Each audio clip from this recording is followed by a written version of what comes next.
Boosting your high while learning. Yes, today we are going to watch great educational videos about za and other things that will elevate your high whilst making you a little bit smarter. Let's start it off with... Substance addiction is a very scary thing. Well, it depends. A dude who's addicted to ashwagandha ain't gonna be on the same level of desperation as a motherfucking crackhead, but nevertheless, both them dudes still addicted. Only difference is, one is willing to lie, rob, manipulate, and destroy all his relationships just to get one more smack of that sweet, sweet crack. Anyway, since this seems to be a trendy topic right now, we are going to be ranking every substance from S to F based on many factors like addictiveness, how hard it is to quit, how much it affects your life negatively, etc. With F being the hardest to quit and most harmful for you, and S being just a mild addiction. And all of this will of course be presented to you in a family-friendly, comedic, entertaining, and scientific way. So YouTube, please, I'm just a funny stick man. So let's start it off with what your boy might be addicted to just a teeny tiny bit, and that's of course weed.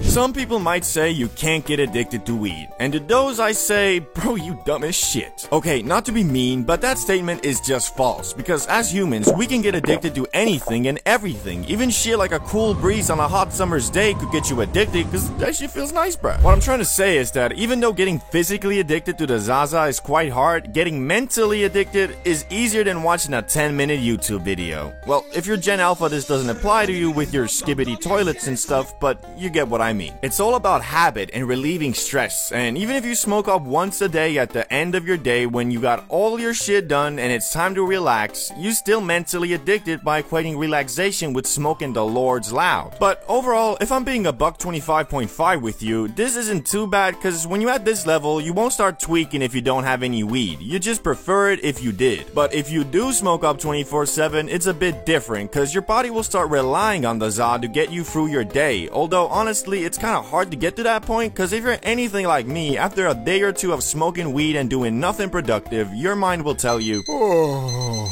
oh boy, time to get faded and play V-Rising all day again.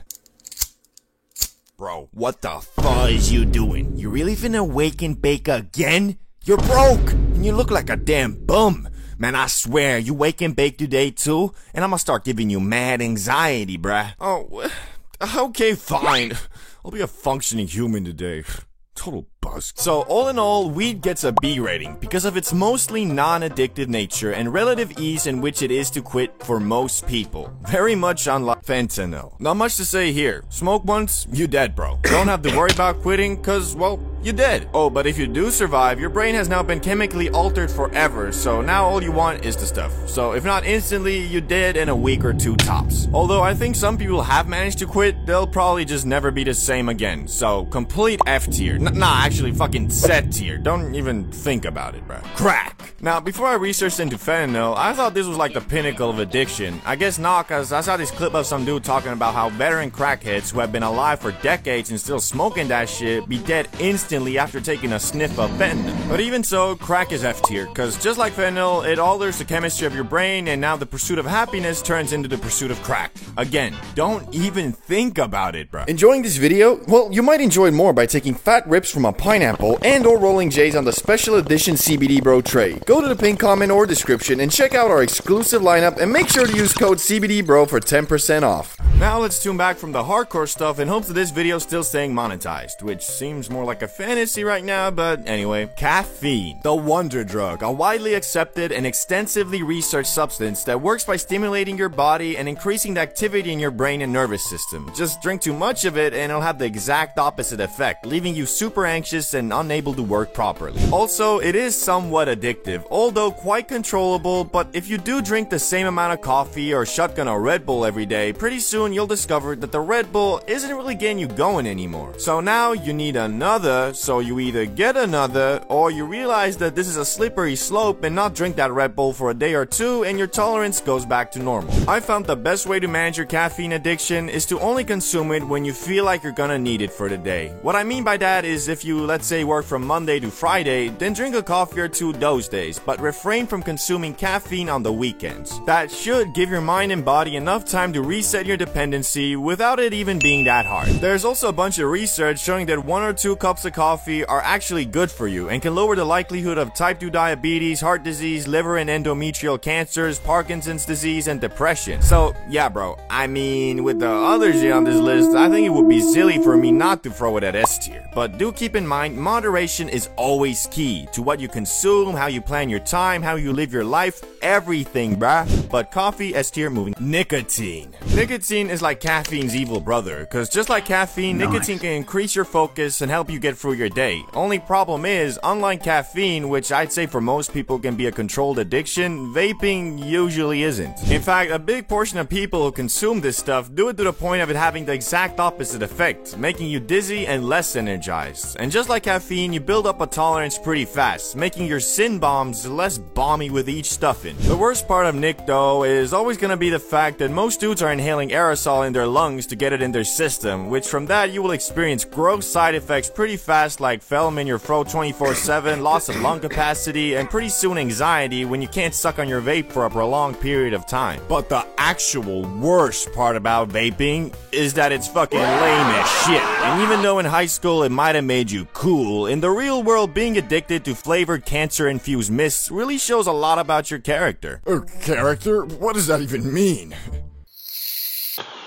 It means that if you're like really addicted to the point of vaping every day all the time with no plans on quitting, it indicates that you're a mentally weak person, because at that point you sound like a ghoul from Fallout, run out of breath from walking up a flight of stairs, and you're constantly spitting shit from your mouth, aka you've turned into a gremlin, aka you're gonna be treated like a gremlin by people who aren't gremlins. If this is only something I've noticed, then so be it, but if I'm gonna keep it $1.50 with you, every single person I know who is heavily addicted to nicotine is not a very productive / successful person. But hey, that might just be me and my personal experience. So make sure to comment down below if you've noticed something similar or I'm just talking out my ass. We're gonna throw nicotine at E tier just cause, well, crack is on F tier and, well, it's not that bad. Now though, moving on to a more psychedelic world. Mushrooms. I'm not talking about culinary mushrooms or even the ones Mario uses to grow bigger. I'm talking about the mushroom Luigi collects and saves at the beginning levels for when after the game is over to get on Rainbow Road, if you know what I'm saying. Psychedelics overall are not super addictive though, cause if you've ever been on a trip from these things, you know that shit is exhausting as shit. I mean for real, after my heroic journey, I felt like my brain had gone through a month's worth of thoughts in one 5-hour session, leaving me completely mentally drained. But that doesn't mean mushrooms aren't addictive at all, because although not physically addictive, just like weed, mushrooms can be mentally addictive, cause when you're tripping, you feel like you're in this secret dimension of being, which gives you a sense of belonging and makes you feel special. And that feeling can be addictive, especially if you're not very happy with your current situation in your normal life. They can be used as an escape, kinda like Alice in Wonderland, but unlike more natural escapes like TV shows, video games, and movies, mushrooms leave your brain drained and confused. That's also the reason why if you go to a smart shop in Amsterdam, they always tell you to take at least a 4 to 5 day break in between mushroom trips. Firstly, because of the aforementioned mentally draining effect they have, but also because your body builds up a tolerance extremely fast to psilocybin, the chemical found in magic mushrooms. And if you bang multiple trips in a row, the effect will be much lighter, but also because of that, it'll feel less draining and therefore make it possible to take this stuff daily. And if you do, you can get a bit disassociated from your normal existence and therefore build up a bit of an addiction to mushroom land.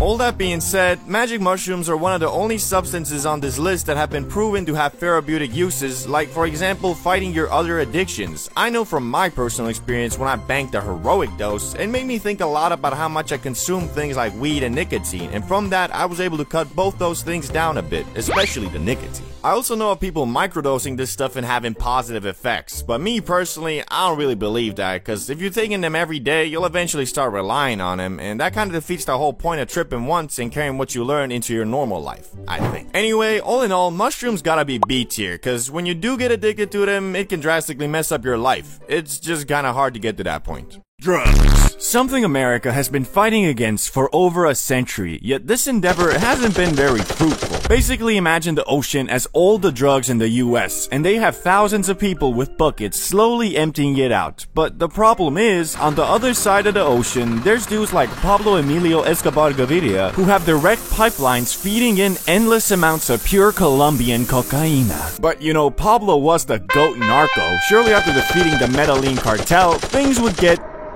oh, well, fuck. Basically, because the US is by far the biggest market in the world, there will always be tons of entrepreneurs, mostly South American, who want to invest. And because starting a tech company with only 100 pesos and a 2-cylinder motorbike is pretty hard, why not settle for the next best thing? Drugs. From the opium crisis of the late 19th century to the current fentanyl one, we are going to look at every drug epidemic in US history and hopefully by the end of it, learn why the fuck does this keep happening. So let's start it off with the first one. The opium epidemic of the late 19th century. Welcome to the late 1800s, where opium is basically America's favorite snack. Got a headache? Opium. Can't sleep? Opium. You're feeling a little bit down? Yup, opium. Doctors were out here handing them out like strip club invites on the Las Vegas Strip, especially in the form of laudanum, a fancy mix of opium and alcohol. Started from the bottom, now we here. Started from the bottom, now my whole team fucking here. Hey, yo, doc, you think I could get a quick refill on that prescription laudanum? You know, that good shit. Sorry, John, we're all out. But here, take this Jack Daniels and powdered opium. Just smack a hit from the pipe and wash it down with the Jack, if you know what I mean. That should get you back on track. To rehab. Oh, geez, thanks, doc.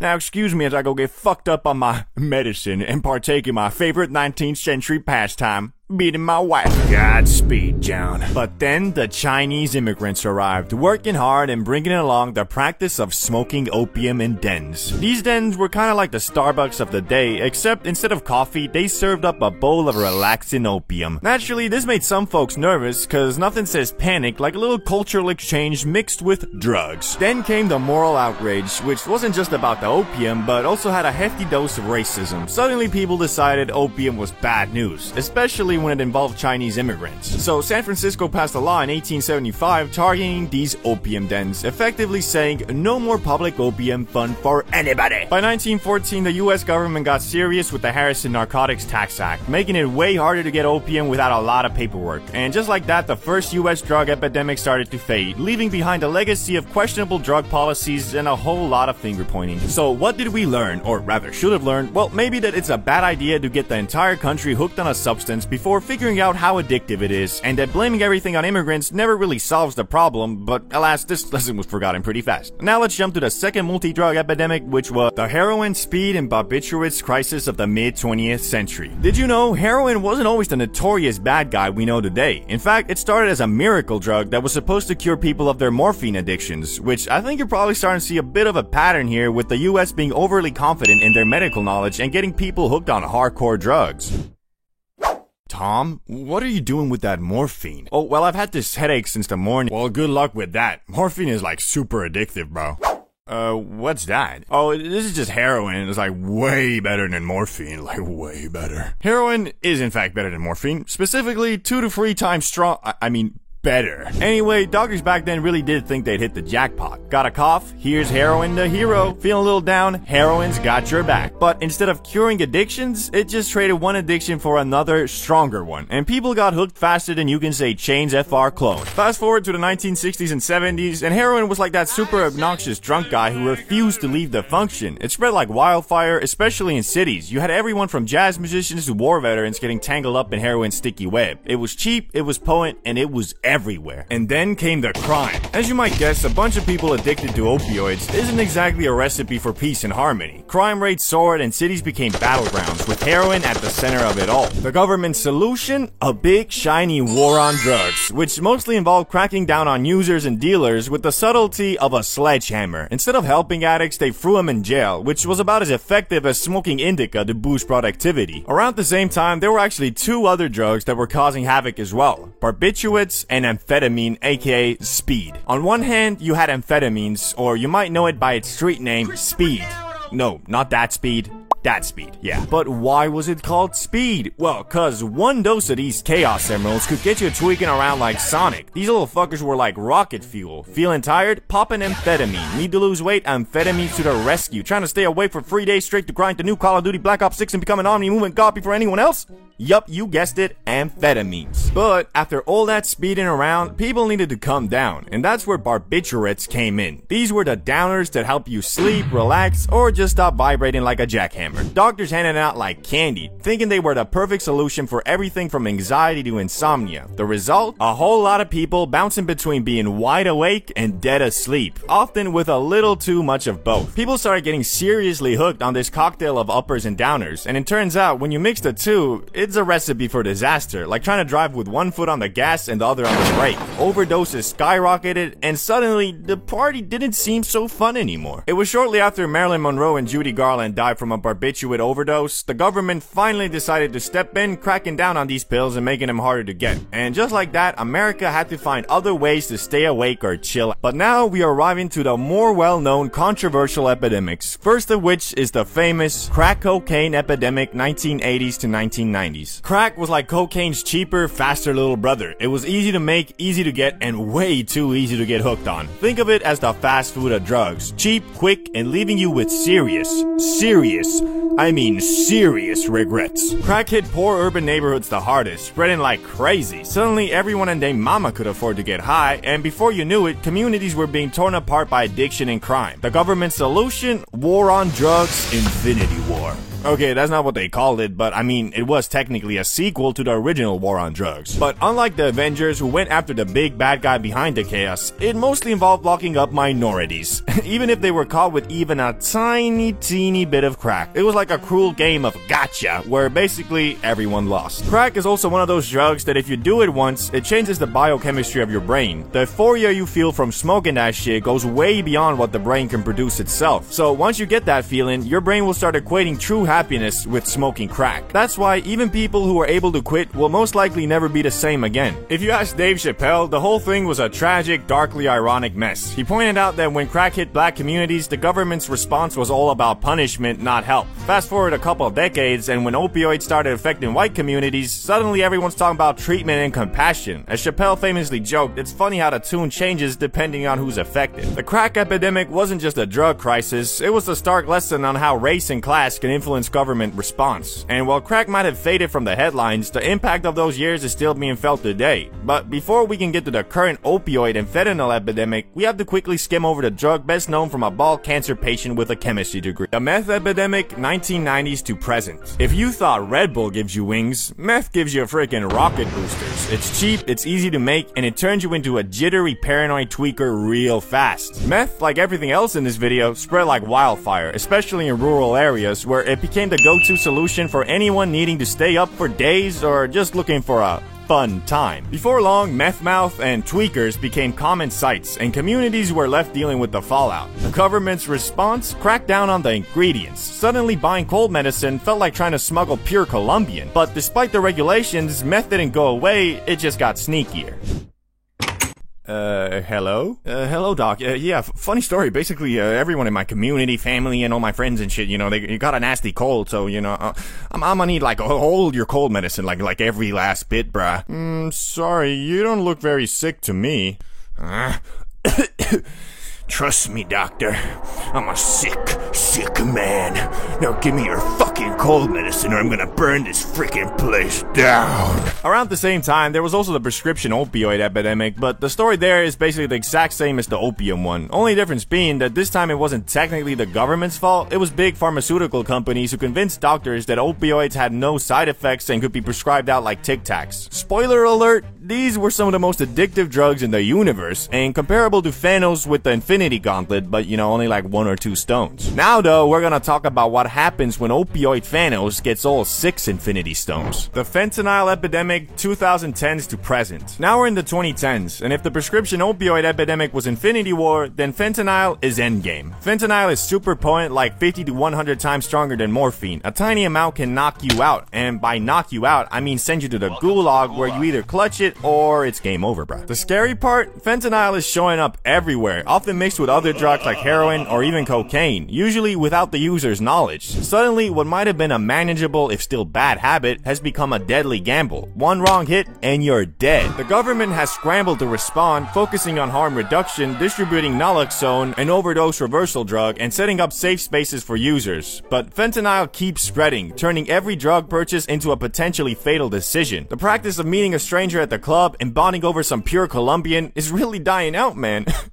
All jokes aside, if the devil is real, then fentanyl is 100% his doing. Out of all the legit hardcore drugs talked about in this video, this makes them seem like some indigo weed. Whoever sells fentanyl knowingly should be judged not as a drug dealer, but as a murderer with intent to kill. I'm grasping at straws here, but the only good thing that might come out of this is awareness about the dangers of drugs. And although teenagers are stupid, I'd hope that this crisis might push away would-be first-time drug users, as the chance of literally dying from doing anything is so likely these days, you might as well be playing Russian roulette. And now you have the full overview of American drug epidemics. What did we learn? Well, we might have learned a lot, and I don't know about the government though. Hopefully, I guess. 10,000 BC, a group of cavemen in the Oki Islands of Japan needed some warmth and wanted to start a fire when they discovered a funny-looking green plant, and either out of curiosity or desperation, took it and inadvertently created history's first ever hotbox. Yet, this early grass was not that loud that people be smoking today, because as we know, over the years the za has been scientifically and artificially cultivated to be much more concentrated in the high it gives. So although it is funny to think about a group of cavemen purposely starting a fire in a small shelter for the sole purpose of getting faded in a hoe, it is unlikely that it actually ever happened. Yet aside from this iffy recreational stint in Japan, hemp was first commonly used in the lands that are modern-day Mongolia and China for more practical uses like eating it. Which, after saying that, you might be imagining something like this. Yo, what's up? How you doing? Had any fun with those new seeds I gave you? Yo, nah, I actually came here to give them back. Last night I was looking at the moon and I swear that motherfucker was looking right back at me. But alas, this probably wasn't the reality, because the THC levels in this early cultivated zaza were just really low. But soon the Chinese would discover that the holy plant's fibers were also great for making stuff too, like clothes, paper, and bowstrings. Which turns out hemp fibers were superior to the bamboo ones used by rivaling factions, allowing the Chinese to shoot their arrows much further. So basically, back in the day, if you were having a long distance bow battle and were losing, you might have screamed out, "We need to get closer! These motherfuckers have weed!" Anyway, it wasn't long after when mofos realized that the loud wasn't only good for making stuff, it was also great for treating physical maladies. And after a couple thousand years, Emperor Shen Nung, known as the father of Chinese medicine, included the magic plant in his medical encyclopedia under the name Ma. Which, that sounds oddly similar to za, doesn't it? I'm guessing every couple thousand years the first letter changes or something. But now, let's explore the question we're all asking. When exactly did mofos start ripping that shit to get faded? Well, one of the earliest counts is about 2,500 years ago, when researchers discovered 10 mini barbecues in a cemetery near modern-day Tajikistan that had residue of burnt cannabis with a much higher concentration of THC than normal, probably meaning it was selectively bred to get you, well, lit. Although this was one of the first counts of people purposely inhaling the broccoli to get high, it was most likely used as part of a ritual to invoke an altered state of mind, so you could communicate with spirits. Which shit, dog, I wanna know what these dudes were smoking, cause I ain't never heard of no grass that gets you to the spirit realm. This might have low-key been the last kush Snoop Dogg smoked, cause once you get so high you start communicating with your dead gran-gran, that's when you really might be like, okay, I think it's about time I stop smoking this shit. Since cannabis, for one reason or another, proved to be quite the useful plant, people started trading it around the world as soon as it was domesticated. Which the only people who didn't really fuck with the zaza were Europeans, who preferred getting hammered instead. Which is low-key reflected in modern times too, especially in the northern countries, where once you turn 18, you can drink as much poison as you want, but if you want to blaze, well, you might be looking at a little bit of jail time, my boy. But now, let's quickly go over the uses of cannabis throughout different cultures so we can move on to the modern age, starting with Hindus. They made something called Bang, an edible cannabis paste that had medicinal properties, but also got you high. This could be added to a variety of foods and drinks, which this Bang was the preferred food of the Hindu god Shiva, making him in my eyes the god of edibles. Disclaimer, that was a joke. Islam. Here the za was called hashish and was introduced about 1,000 years ago, which hashish wasn't strictly forbidden in the Quran at first, so a lot of Muslims ate it for its medicinal and relaxation properties. But later, Egypt basically banned it, and also the Quran was revisited by many and reinterpreted to include hashish to be banned just like alcohol. The Vikings. These dudes basically used the za to make rope, sailcloth, and other things, but also for its medicinal properties, mostly to relieve pain, and to date there's no hard evidence that they consumed it for its recreational use, but you know, maybe they should have, because they were quite the horrendous savages and murderers, so it might have made them think a little bit about peace and love. But what about America, England, and the actual global world powers? How did they react to weed? Well, again, like the Chinese, Europeans and Americans at first prominently used the magic green plant in the 16th to 18th century for more practical things like making sailcloth and rope, which the plant itself grew much larger in the New World soil, and combined with the practicality of it, everything started being hemp-derived. Clothes, paper, well, basically anything that required fibers. But the question still remains, when did mofos start smoking that shit to get blasted on the regular? Cause although at some point you, your neighbor, your grandma, your boss, and even George Washington were out here growing weed, wasn't nobody out here rolling them up. Well, until the arrival of Mexicans. The loud version of hemp first arrived in Brazil in the early 1500s by way of enslaved Africans traveling with the Portuguese. And the native South Americans, who are already consuming some other psychoactive substances, quickly started blazing the Zaza too, and its use soon spread across South America and into Mexico, from which in the 1910s is when the loud first spread into the US, via Mexican immigrants escaping the effects of the Mexican Revolution. And almost immediately the good was viewed as a threat, and by 1931, 29 states had banned its use. Although it wasn't really the Zaza that the US didn't fall with, it was unfortunately mostly just racism against Mexican Americans and black citizens of the South, which both these groups were enjoyers of the za to some regard, so it became a scapegoat for racial bias in the US, and they blamed it for everything from petty crimes all the way to murder. And in 1937, the US completely banned all non-medical use of weed, which all of this kind of explains why the mostly peaceful plant has been thrown in the same Schedule 1 category with full-on life-destroying substances like heroin and cocaine. But thankfully, a couple decades later came the hippie movement of the 1960s to 1970s. This is what lightly sparked a comeback for weed, cause unlike before, when the Zaza was mostly smoked by Mexican immigrants and black citizens who the US was massively racist against, the hippie movement had middle-class white American youth start blazing too. Which it was all about love, peace, spirituality, non-violence, and of course, every hippie's favorite, recreational drug use. Although most hippies were all about peace and love, that was quite easy to say when most of them were literally privileged enough to drop out of college, run off with Cassandra in a rainbow van, go on copious amounts of mindset-altering trips, mostly powered by LSD, and then return 10 years later to their parents and have them say, "It's okay, son. I was young and stupid once too." Anyway, although the grass was still federally illegal, this didn't really do much, cause in 1976, 1 in 8 Americans over the age of 12 admitted to smoking it in the past 30 days. Hippies though were especially interested in cannabis, so much so they went on something called the Hippie Trail, which was basically an excursion by the youths of the world to go over to the Middle East and India, all while riding in magic buses and discovering new ways to get absolutely blasted, such as smoking the concentrated Zaza resin known as hash.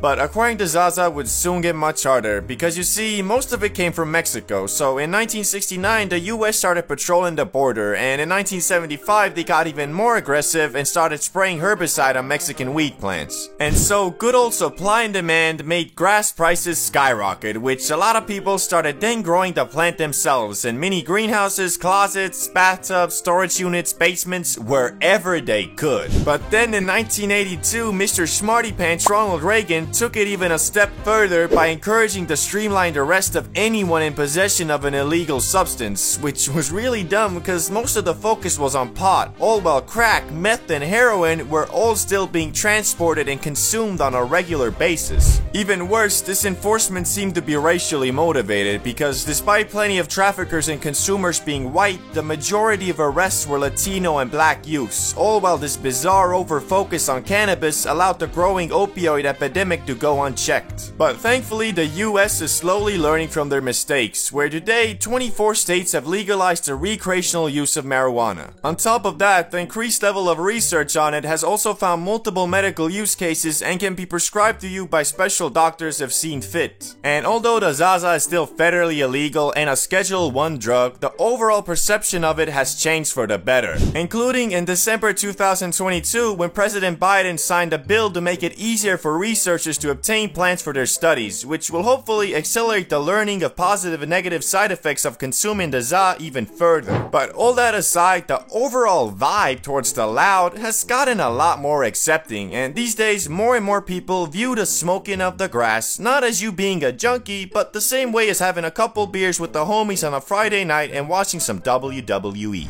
Substance abuse. Something that can develop over a short or long period of time, usually caused by the person's deteriorating mental health and being surrounded by the wrong people. Oh wait, sorry, that was 10 years ago. In 2024, it can also be caused by an artistically talented, god-complex, med-popping dude's texts being leaked on social media and thousands of people hopping on his drug abuse train for the views, motherfucker. But we'll get to that shortly. For now, I'd like you to try and remember Tide Pods, the Benadryl Challenge, DXM, cough syrup, all these weird drugs trips/challenges were made popular by social media. And today we're gonna look at the most popular ones and what they were, how they started, and finally how they ended. Starting with the Benadryl Challenge. The Benadryl Challenge was a dangerous viral trend that first gained traction on TikTok in 2020. The challenge encouraged users, particularly teenagers, to take excessive amounts of the over-the-counter allergy medication Benadryl to induce hallucinations. The participants would film themselves before and after consuming the drug, documenting their experiences as the effects set in.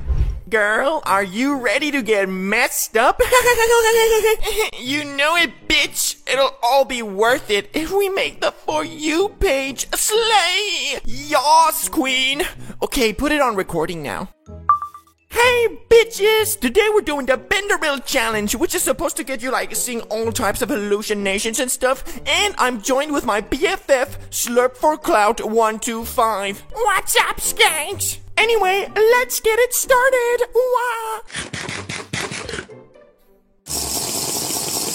Wah. Okay, let's see how this goes. A few moments later. Ruffles, when did you learn how to talk? I didn't. This isn't even real. You're having a seizure right now, you dumb motherfucker. Jimmy, you wake up. The Benadryl is fucking crazy. The Benadryl Challenge was basically a dare for teens to overdose on a pill that when used properly helps you sleep off hay fever. When abused, oh, it gives you dreams alright, but instead of counting sheep, you might end up chatting with a lamp, mistaking your cat for an undercover FBI agent, or seeing things that, well, just aren't there. The risks included, but were not limited to heart palpitations, seizures, unplanned naps, psychosis, kidney and liver failure, and finally, death. Of course, TikTok wasn't too pleased with being the platform that made overdosing on Benadryl a trend, so after a few high-profile cases, TikTok hit the brakes, yanking down videos really fast. The lesson here might be to keep allergy meds where they belong, as a way to make springtime bearable, not as a weird DIY acid trip. Which, there ain't nothing wrong with wanting to up your mood, just you shouldn't ever be taking anything that isn't designed for safe recreational consumption. Anyway, moving on to the one that I remember very well, and that was the Tide Pod Challenge. If you don't recall the Benadryl Challenge, then I don't blame you, as it was mostly popular on TikTok in 2020. But Tide Pods? Come on now, bruh. Everybody remembers that shit. I ain't never been a big TikTok scroller, but I do love me some YouTube, and fortunately, or well, unfortunately, this trend was popular here too. Some call it the pinnacle of internet stupidity, where for a brief and horrifying moment, people decided that brightly colored laundry detergent pods looked so delicious that they should be eaten. You know, like candy, but instead of sugar and flavor, it's packed with toxic chemicals designed to clean your damn damn socks, bruh. Imagine scrolling through your feed and suddenly there's a video of some dude chomping down a Tide Pod like it's the latest snack sensation. Why? Well, no one really knows. Maybe it was the bright colors, maybe it was boredom, or maybe humanity just took a collective dip in the shallow end of the gene pool. Either way, it quickly became the internet's most dangerous snack. People bit into these pods, filmed themselves foaming at the mouth like rabid dogs, and then shared it with the world for likes. Because, you know, risking your life for internet clout is always a great idea. You got the camera ready? Yeah, but I don't know about this. I think you're not supposed to eat laundry detergent. Ah, Jimmy, how many times am I gonna explain this to you? Well, could you explain it again, please? Long story short, you're gonna record me eat this Tide Pod, and in a week or two, we're gonna be driving around in a motherfucking Lamborghini, bitch! But mom only gives us like $40 a week, how you gonna do that? Man, screw the allowance. I'm talking about the Creator Fund, which is like $1 billion. Not to mention YouTube ad revenue. I mean, shit, look at Markiplier, that motherfucker rich as shit. Well, okay, if you say so. Yo, what is up, Bean Gang? You've been asking for the Tide Pod Challenge, and I'm here to deliver. Jimmy? Tom? Why aren't you in bed? Just a moment, Mom. We're doing laundry. Oh, shit. Okay, let's finish this tomorrow, bub. Put the... Jimmy? Tom? What are you... You stupid boys.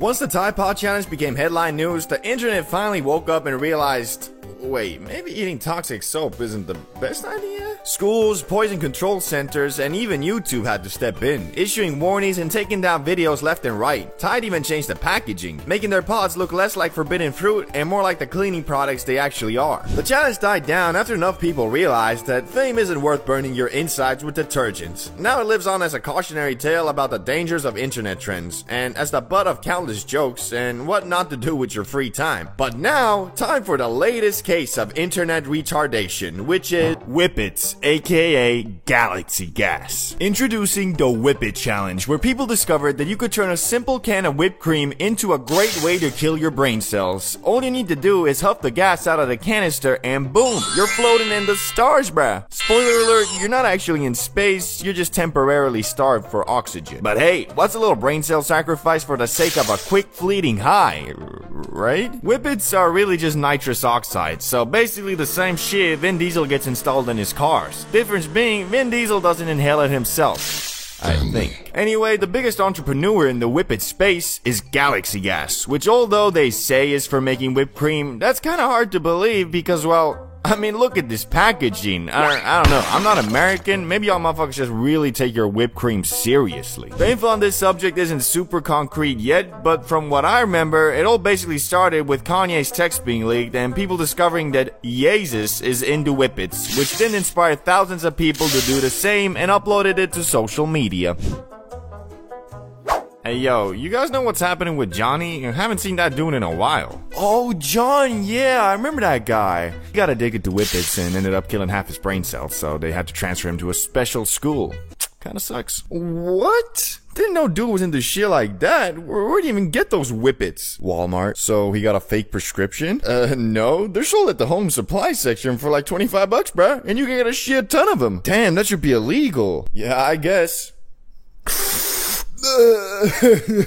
Since this trend is still ongoing, at the time of this video, we don't really know how it's gonna end. I checked Galaxy Gas's website though, and it seems they've toned down their marketing a bit, and I couldn't find him at Walmart either. But from what I understand, this trend seems to be one of the worst, cause even though eating Tide Pods or overdosing on Benadryl have the chance of being deadly, I'd assume 99% of people might have done that stupid shit once and realized, yeah, shit, I'll just do the renegade dance instead. With this, it's like an ongoing addiction, and every puff makes you more and more stupid and disabled. Shit, maybe that's how it gets you. If you do enough puffs, the cells in your brains to stop you from doing stupid shit get obliterated, and all you left with is Lil Ye's echoing, hit the gas, I'm a genius.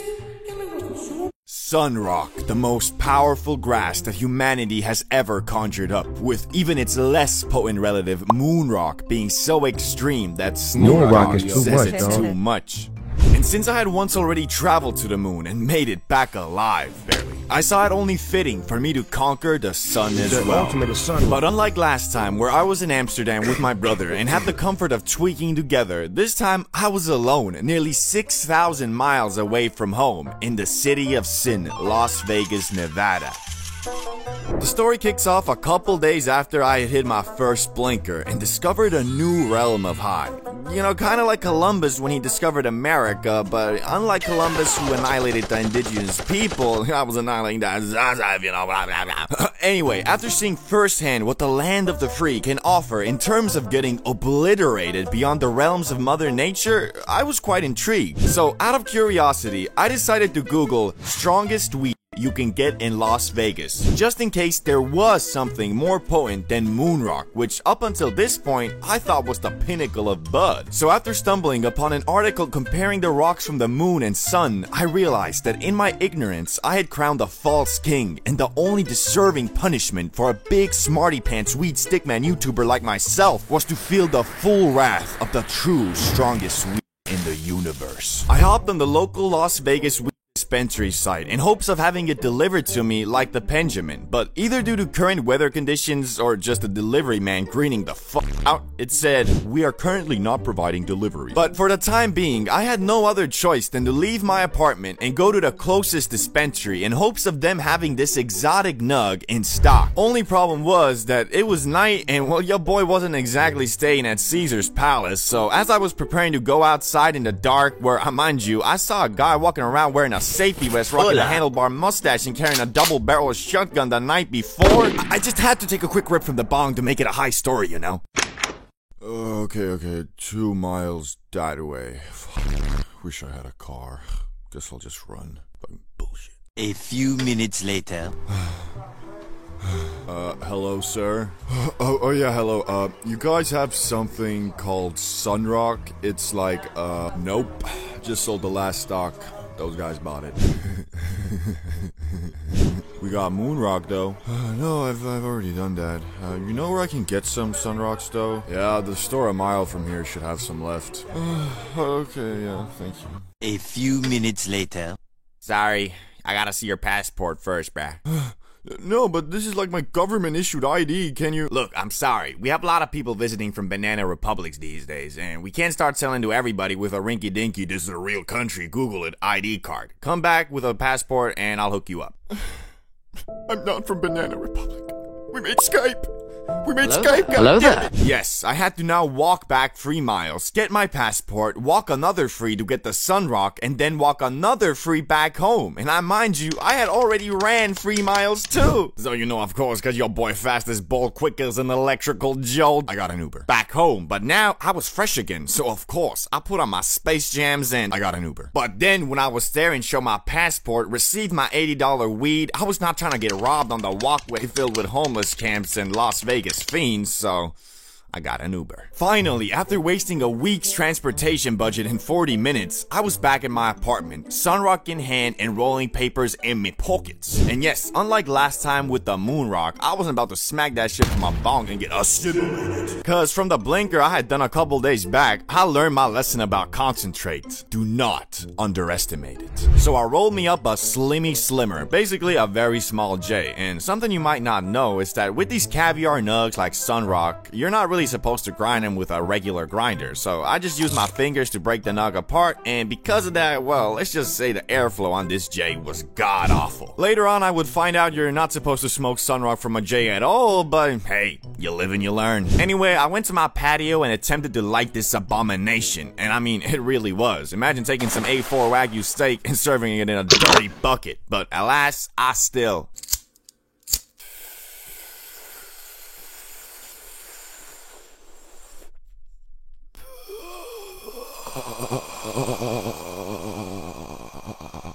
The first puff, yes, the goddamn first puff got me drafted in a galactic war against the Matrix. And I think that had to do with the fact that Jay only had like 3 puffs in it, cause I was basically just smoking straight nugs. But I decided for the legacy of CBD bro, I shall do another puff.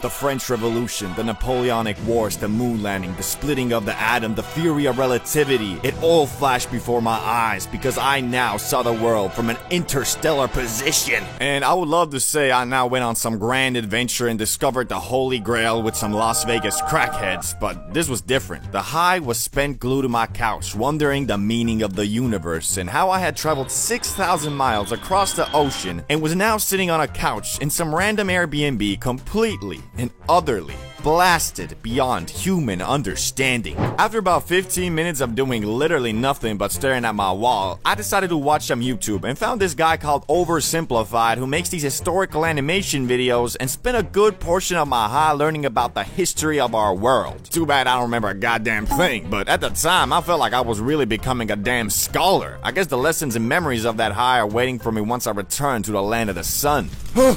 Where am I? Man, I told you not to smoke that sun rock. You stuck on the sun now, fool, with the rest of us. No! Oh, no, wait, that was just a dream. Damn, I'm fucked up. Yeah, bro. You were in a hell of a kush coma. Yeah, I guess I was. Wait! Bro, I got stuck in a kush coma, my dudes. Shit was crazy, and I don't actually remember the exact dreams I saw, but they were pretty trippy, and it was one of those inception things that had me waking up from a dream into another dream, son. Safe to say, I had gotten assimilated. But it was kinda nice, cause it was a real clear high without anxiety, which usually when you get that obliterated, it always comes accompanied with just a little bit of anxiety at least. So, are sun rocks stronger than moon rocks? Yes, but the main thing I took from this high was that they also kinda better, but I mean, I've only done both once, so once I return to the US, I'll give them both another try. January 1st, 2014. There is a line of people in front of a store in Denver, Colorado. Time goes by and they finally open, which then a man walks in and buys the first ever legal recreational bag of weed in the US and gets absolutely obliterated. And I'm pretty sure no one expected this event to bring forth one of the fastest growing industries in the United States. From being known as the murder drug in India to going to your local dispensary and buying a $80 bag of banana strawberry pudding flavored weed, this is the story of how the ZA went from illegal to a projected $100 billion industry by 2028. And it all started in the early 1900s. The initial regulation of cannabis in the United States came with the enactment of the 1937 Marijuana Tax Act. There is a widespread belief that the decision to outlaw cannabis was driven by racial motivations, for you see, during the early 1900s, a growing influx of Mexican immigrants into the US prompted a shift in media discourse towards portraying the ganja as a dangerous substance, leading to the implementation of stricter drug and cannabis laws. Media reports even went as far as labeling marijuana as the murder drug. Yeah, bro, not meth and not coke, weed was the murder drug. What are you doing, bro? Smoking that murder drug. Oh, I didn't know it was that bad. Yeah, man, it makes you violent and literally go insane. Oh, damn, I'll put it away. Thanks for warning me. Nah, you good, just don't do it again. What's that? This?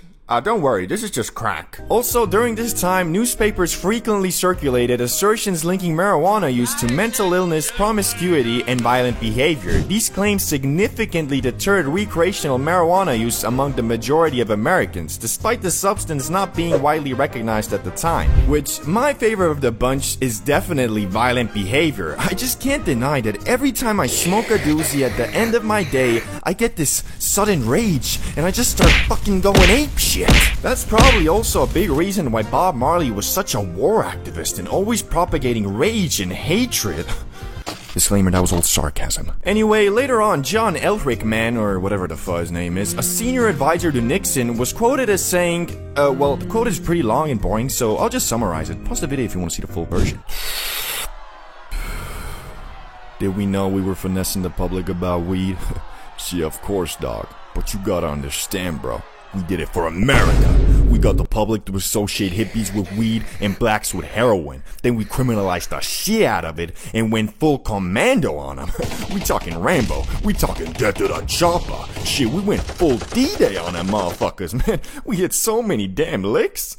Shit was kind of ridiculous. This quote was kind of the catalyst of the 1970 Controlled Substance Act, which was the consolidation of over 200 previous drug laws into a single statute governing the production and distribution of specific substances. Under the Controlled Substance Act, drugs were categorized into 5 schedules based on their potential for abuse and medical utility. This streamlined the process of drafting and amending laws to encompass entire groups of drugs rather than addressing each one individually. Schedule 1 drugs, the most rigorously regulated, were classified as having no recognized medical value, so obviously medical marijuana must have been like the lowest schedule, right? Wrong! Despite evidence indicating a lower risk of abuse and clear medical benefits, marijuana was still placed under Schedule 1. Research has demonstrated its effectiveness in treating conditions such as AIDS, cancer, epilepsy, and various other medical ailments. But I guess Congress was still like, It's not the Lord's loud.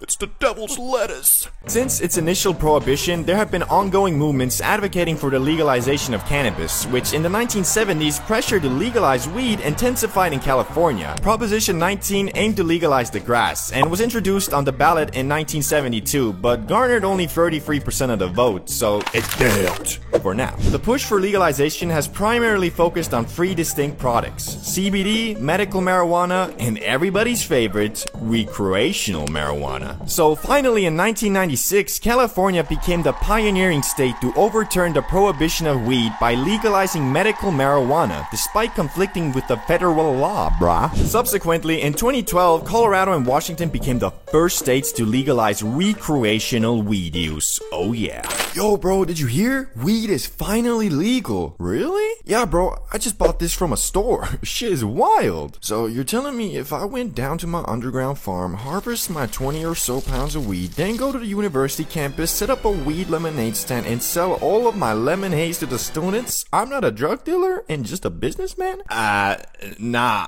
I think you can like have a couple grams, and your operation is still, well, not gonna lie, bro.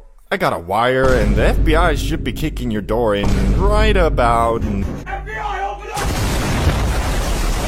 Which brings us to today, where the ZA is still federally illegal and a Schedule 1 drug, and because of that, there really isn't a lot of research on it. Between 2000 and 2018, $1.56 billion was allocated to cannabis research, with half of this sum dedicated to investigating the potential adverse effects of the drug in recreational use. This disproportionate allocation meant that understanding the harms of weed received 20 times more funding than any other area of research, while only a fraction, less than $5 million, was directed towards enhancing our understanding of its therapeutic application. In 2018 though, the Farm Bill legalized CBD throughout the US, as long as it followed the rules of staying below 0.3% THC, which this Farm Bill turned out to have a shit ton of legal loopholes, making the sale of real weed online completely legal and possible. More on that later. Anyway, because of the lack of research and, well, frankly awful regulations, we are currently in the wild west of the cannabis industry. You might assume buying weed from a big brand is safer than, let's say, your friendly neighborhood plug, and in some cases it might be, but a lot of times your plug is selling the same shit a dispensary is, just the dispensary is putting it in a fancy bag. Even worse, there's a big issue with sprayed weed, which basically means bud that is artificially flavored in a machine to give the illusion of it being some exotic Havana pack, when in reality it's just some mid sprayed with banana flavor. So you're telling me this eighth costs $100 because it was grown and harvested in Uganda, Africa, right next to the exotic banana farms, and that's why it's banana flavor?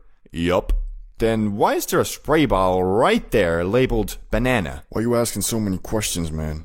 Are you a cop? What? No. Guys, get over here, we gotta kill this guy. But you can't fully blame the growers and dispensaries for this. The problem is the regulations and taxes that are put on these products are so hefty it makes turning a profit really hard. Basically, if your manufacturing cost isn't like at least 10 times less what you're selling it for, you're kinda screwed. There's also a multi-billion-dollar industry that spawned from the 2018 Farm Bill called the derivative industry, and if you don't know what derivatives are, they're basically weed, but sometimes alter chemicals chemically, like for example HHC, which is just THC but with an extra hydrogen molecule. The most insane derivative is THCA though, which is quite literally just weed, only in its normal state before you heat it, it isn't. It's only after when you light it that shit converts to regular old, get you smacked like a penguin THC, which, you know, unless your main method of getting high is sticking the nug up your ass. What I'm saying is, THCA is in every sense just THC when you are using it for the purpose of getting faded, which you probably are. But just because we are currently in the wild west of the weed industry, doesn't mean it's gonna be like this forever. More and more countries are legalizing and propelling weed further and further away from the dark shadow it used to be under. Germany is legalizing on April 1st, 2024, Spain has social cannabis clubs, the Netherlands just legalized, Canada legalized, etc. It seems every year that goes by, more and more countries are legalizing. And especially in the US, once they start getting solid tax laws and regulations on the stuff, I think a lot of the problems I mentioned earlier will fix themselves. Honestly, this is very cool, and I do believe you and me will live long enough to one day witness a generation who grow up with weed being looked at the same way as alcohol. The way I see it, as the old generation of politicians and world leaders fades, the stigma surrounding weed will too. You can even see glimpses of it today, as a lot of politicians are using legal weed as a way to get your vote, which, you know, don't let that be your main motivation for voting for someone, but you know, it's a bonus. Vaping versus smoking. Both activities extremely similar to the naked eye, yet in reality, these lung-destroying practices are quite different. The same way smoking za used to be a very niche thing, mostly done by hippies in the 1960s to 1970s, so was vaping in the 2000s to early 2010s. Yet both smoking and vaping slowly but surely took over the world, to where nowadays you'll be walking down the street and see a dude puffing on a strawberry ice guacamole stick on one side, and on the other see a bunch of college kids sitting on a bench eye squinting like they got hit with a flashbang, holding the Teenage Mutant Ninja card screaming, "Blinker!" And although a lot of times a vapor can also be a smoker and the other way around, I'm here to try and figure out which one of these practices is definitively superior to the other, so you can once and for all say to the opposing faction, "At least I don't vape," or "At least I don't smoke." So let's get started with the first category, and that is the effect. This is probably the most important category, because if you're going to damage your lungs and throat by inhaling a foreign substance, it better be at least a fun time. Which I think we can all agree, this is where smoking and vaping are completely different. With vaping, the high you get, if you can even call it that, is a buzz in your body, lightheadedness, bit of an increase to your social battery, and of course a small dopamine boost. But here's the kicker, you only feel this effect like the first couple times you do it, and later mostly only in the morning on your first puffs. So the action of vaping just kind of becomes a mindless habit where you're doing it not for the effect, but just because your body is telling you, "Hey, it's been like 30 minutes, you should really go and rip that 99 Nick strawberry mango punch." Whereas the high you get from the grass is actually what you're inhaling it for, and although the effects vary from person to person, they usually consist of better mood, increased appetite aka the munchies, laughter, the increased significance of your thoughts, creativity, laziness, sleepiness, etc. But also, these effects are felt for much longer, of about 2 to 4 hours, compared to vaping, which is literally like 10 seconds. So if you look at it straight up, then smoking absolutely takes this category with ease. But then again, for people who are prone to getting paranoid and need everything planned out, the high from the za isn't guaranteed to be enjoyable, cause I mean, you can just green the fuck out. Whereas with vaping, you can't really get a bad trip, cause I mean, there is no trip. You're just sitting puffing on your mango stick doing whatever you're doing.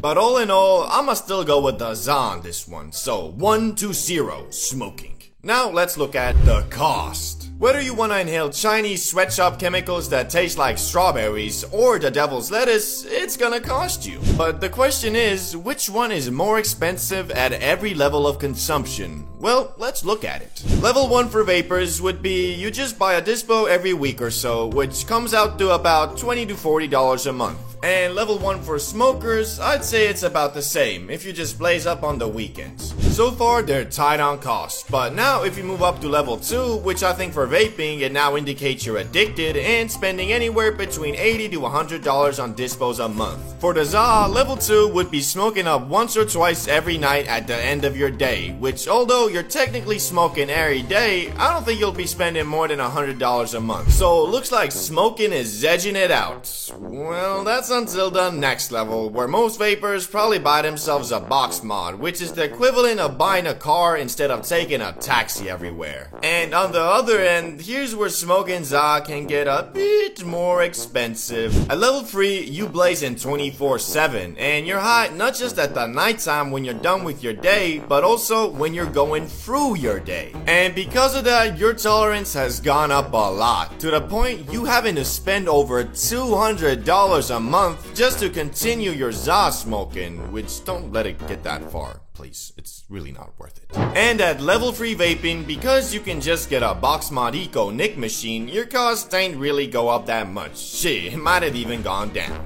So basically, at the higher echelon of being a nic fiend, it's much cheaper than being a 24/7 high stoner, which would mean vaping wins, right? Well, technically yeah, but to be honest, is it really a good thing you can puff on your lung cancer strawberry ice machine for so cheap? I don't think so, and honestly, I'm kinda happy about how if you smoke up 24/7, your tolerance will evolve to a point you have to drop a bag every month just to keep up with your dependency. That being said, I'ma have to leave it at a tie here. 2-1 smoking grass. Now it's time for addictiveness. I think this one's a no-brainer. Nicotine is obviously more addictive, right? Well, yeah, but there are some more aspects to this comparison, like the fact even if you're completely addicted to nic, you can go about your everyday life just the same, cause it doesn't make you slower mentally, nor lazy, nor paranoid. It's just slowly but surely giving you lung cancer. But with ZA, if you really start abusing that shit, it'll affect your everyday life, cause it can lower motivation, make you less driven, slower mentally, and hazy. But all of that is only if you let yourself get that far, which is much harder than with nic. Cause the ZA is just less addictive than the mango stick, meaning with vaping it can literally take just one puff to get you hooked, but with the ZA it's more like an experience. So although you might have a great time your first high, you won't be in the school bathrooms the next day like, Yo, you think you can give me a couple puffs off that? Haven't did anything in hours. Really? Give me that! okay, it's not that bad, but be wary. Nicotine fiends, they'll do anything for a puff off that elf bar. For real. Anyway, this point goes to the grass yet again, because of its much less addictive nature. 3-1 smoking. But maybe this next category will ignite a comeback for vaping. Availability. Nic sticks are sold everywhere, from gas stations to smoke shops to shit, some grocery stores. And on the other hand, the Zaza, if you're in the United States, where let's be honest, you probably are, you can get them at dispensaries or your local Pablo Escobar, the plug. Which unfortunately, dispensaries are more of a luxury that only legal state citizens in the US are afforded, and for the rest of us, we have to deal with the lawless, sometimes sleazy creatures called plugs. I mean, for real, why the fuck do I, a law-abiding citizen, have to deal with criminals on a weekly basis just because I wanna relax and eat some double-stuffed Oreos on a Friday night? But if I wanna get shit-faced drunk and go outside with the homies committing 3 counts of disrupting the peace, 4 counts of destruction of public property, and 58 counts of, Yo, what's that guy looking at? He got a problem? then that's totally fine. So I think we can all agree vaping takes this one. 3-2. Now time for a category which will either tie it up or secure the major Tate W for smoking, and that is the community. Vape Nation versus yeah man. Or at least that's the stereotype. In reality, it ain't really like that. Although from my experience, vapors are more extroverted because they're always vaping in a circle in the damn bathroom, chit-chatting about their flavors. And smokers are more introverted and chill, who would rather sit down and play some modded Minecraft with the homies than go to the club. Oh, and if you're looking for a place where you can find more people like that, then why not join the CBD Bro Discord? We also just hit 5k members, so join the revolution, the weed revolution. Anyway, this could be biased because I'm a smoker myself, but I personally think the Zaza community is better than the vaping. Although I really don't like grass NPCs who make the Za their whole personality, these dudes are pretty easily spottable preventable and avoidable. But I mean, vapors got the same thing. Imagine standing in a circle, everybody puffing on their dispo, and then some dude pulls out the Vaporizer Ultra 3000i Max, fully equipped with 8 flavors, a touchscreen, Wi-Fi, and Bluetooth capability. I think the exact same thing that I do with grass NPCs. That's a bit too much, man. Anyway, 4-2. Smoking wins. Drinking versus smoking. Both activities resulting in an altered state of mind, but that's really about where the similarities end, because as we know, in many ways, the effects of these substances are basically exact opposites. So if you put a drunk man and a high man in the same situation, for example, walking down a busy street, the high man will most likely keep his head down, avoiding eye contact, observing his surroundings, and minding his own business, all while being as low-key as possible. While the drunk man, on the other hand, will probably make eye contact with everyone, all while stumbling around, bumping into trash cans and shit, while having zero idea where he is or where he is even going. Obviously, it also depends on the person and how they react to the effects of these substances. But hey, that's what we're here for, to discover the positives and negatives of both and try to make an unbiased decision on which of these substances is better. And we obviously gotta start with the most important category, and that is the effect. You ever seen a dude faded beyond belief, hanging out and having a fun time with a dude that's drunk as fuck? The answer is probably no, because as I said earlier, the personalities of the two substances just don't mix very well. Being high is a combination of overanalyzing every thought you have and really going deep into your inner 10-year-old, which means laughing uncontrollably at a TikTok your homie sent you one moment, and then the next remembering that we're all really just chunks of matter roaming an endlessly expanding universe without no clear purpose except enjoying your time alive. Ooh, funny cat video. And being drunk is the exact opposite in the way that instead of overanalyzing your decisions, you don't think about them at all. Shit, you're telling me if I did a backflip off that table right now, I'd impress all the hoes? Yeah, probably. You know how to do a backflip though? Just watch. Hey everybody, check this shit out. Shit. Bro, I thought you said you know how to do a backflip. I never said I knew how to. I just thought I'd pull it off somehow. Basically, being drunk makes you overconfident, unaware of your surroundings, and numb social anxiety, and overall just makes you very spontaneous in your actions. But don't get me wrong, that's not always a bad thing per se, cause being drunk is fun as fuck. To be honest, in most social situations, it's probably gonna be way more enjoyable than being high. Just the way I see it, alcohol numbs your senses and worries, while makes you more aware of them. So although in the long term, smoking grass is probably less harmful to your overall life, that's not what we're comparing here. So a bit of a controversial take maybe, but alcohol wins this category 1-0 booze. But now let's look at the thing that comes a couple hours after the effect, and that's the after effect / hangover. Not gonna dwell on this subject for too long, as I think we all know where this is going. If you get shit-faced drunk on Friday, you're gonna be fighting the urge to yourself on Saturday. Oh, okay, that might be a bit of an over-exaggeration, but it's low-key true. Because you see, ethanol, aka alcohol, is literally poison, and when you drink too much of it, you're gonna feel like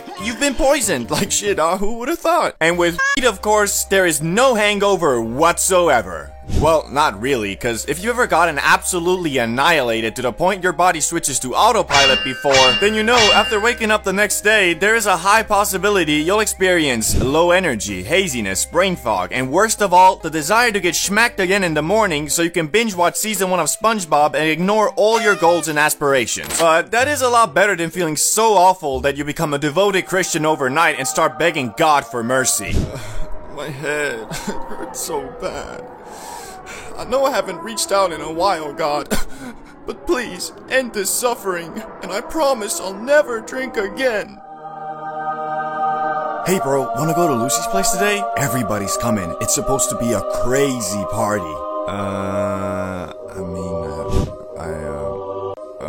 Yeah, let's go. So even though the grass isn't the miracle plant some people believe it to be, I'd still say it's the clear winner in this category. 1-1 all tied up. Now let's look at cost. In the previous comparison of weed versus nicotine, I went through all the levels of consumption to figure out which one is cheaper, but with this one, comparing just the cost of the booze versus the Zaza isn't gonna cut it. Because you see, on a night out where you get wasted, I'd say maybe like 20% of the actual money spent is gonna be on alcohol you yourself consumed, with the rest going to entry fees into clubs, buying shots for them hoes, expressing your love to the homies by buying them drinks, and other stupid shit people tend to do when drunk. Also, unless you're a straight up bum or functioning alcoholic, you're not gonna be drunk every day. Instead, if you love drinking and partying, you'll be drunk every weekend. Or the other possibility is, of course, you drink a couple beers every night at the end of your day, which the best way to tell if you fall into this category is go look in the mirror, and if you have a dad bod, then yeah, you're probably in it. With smoking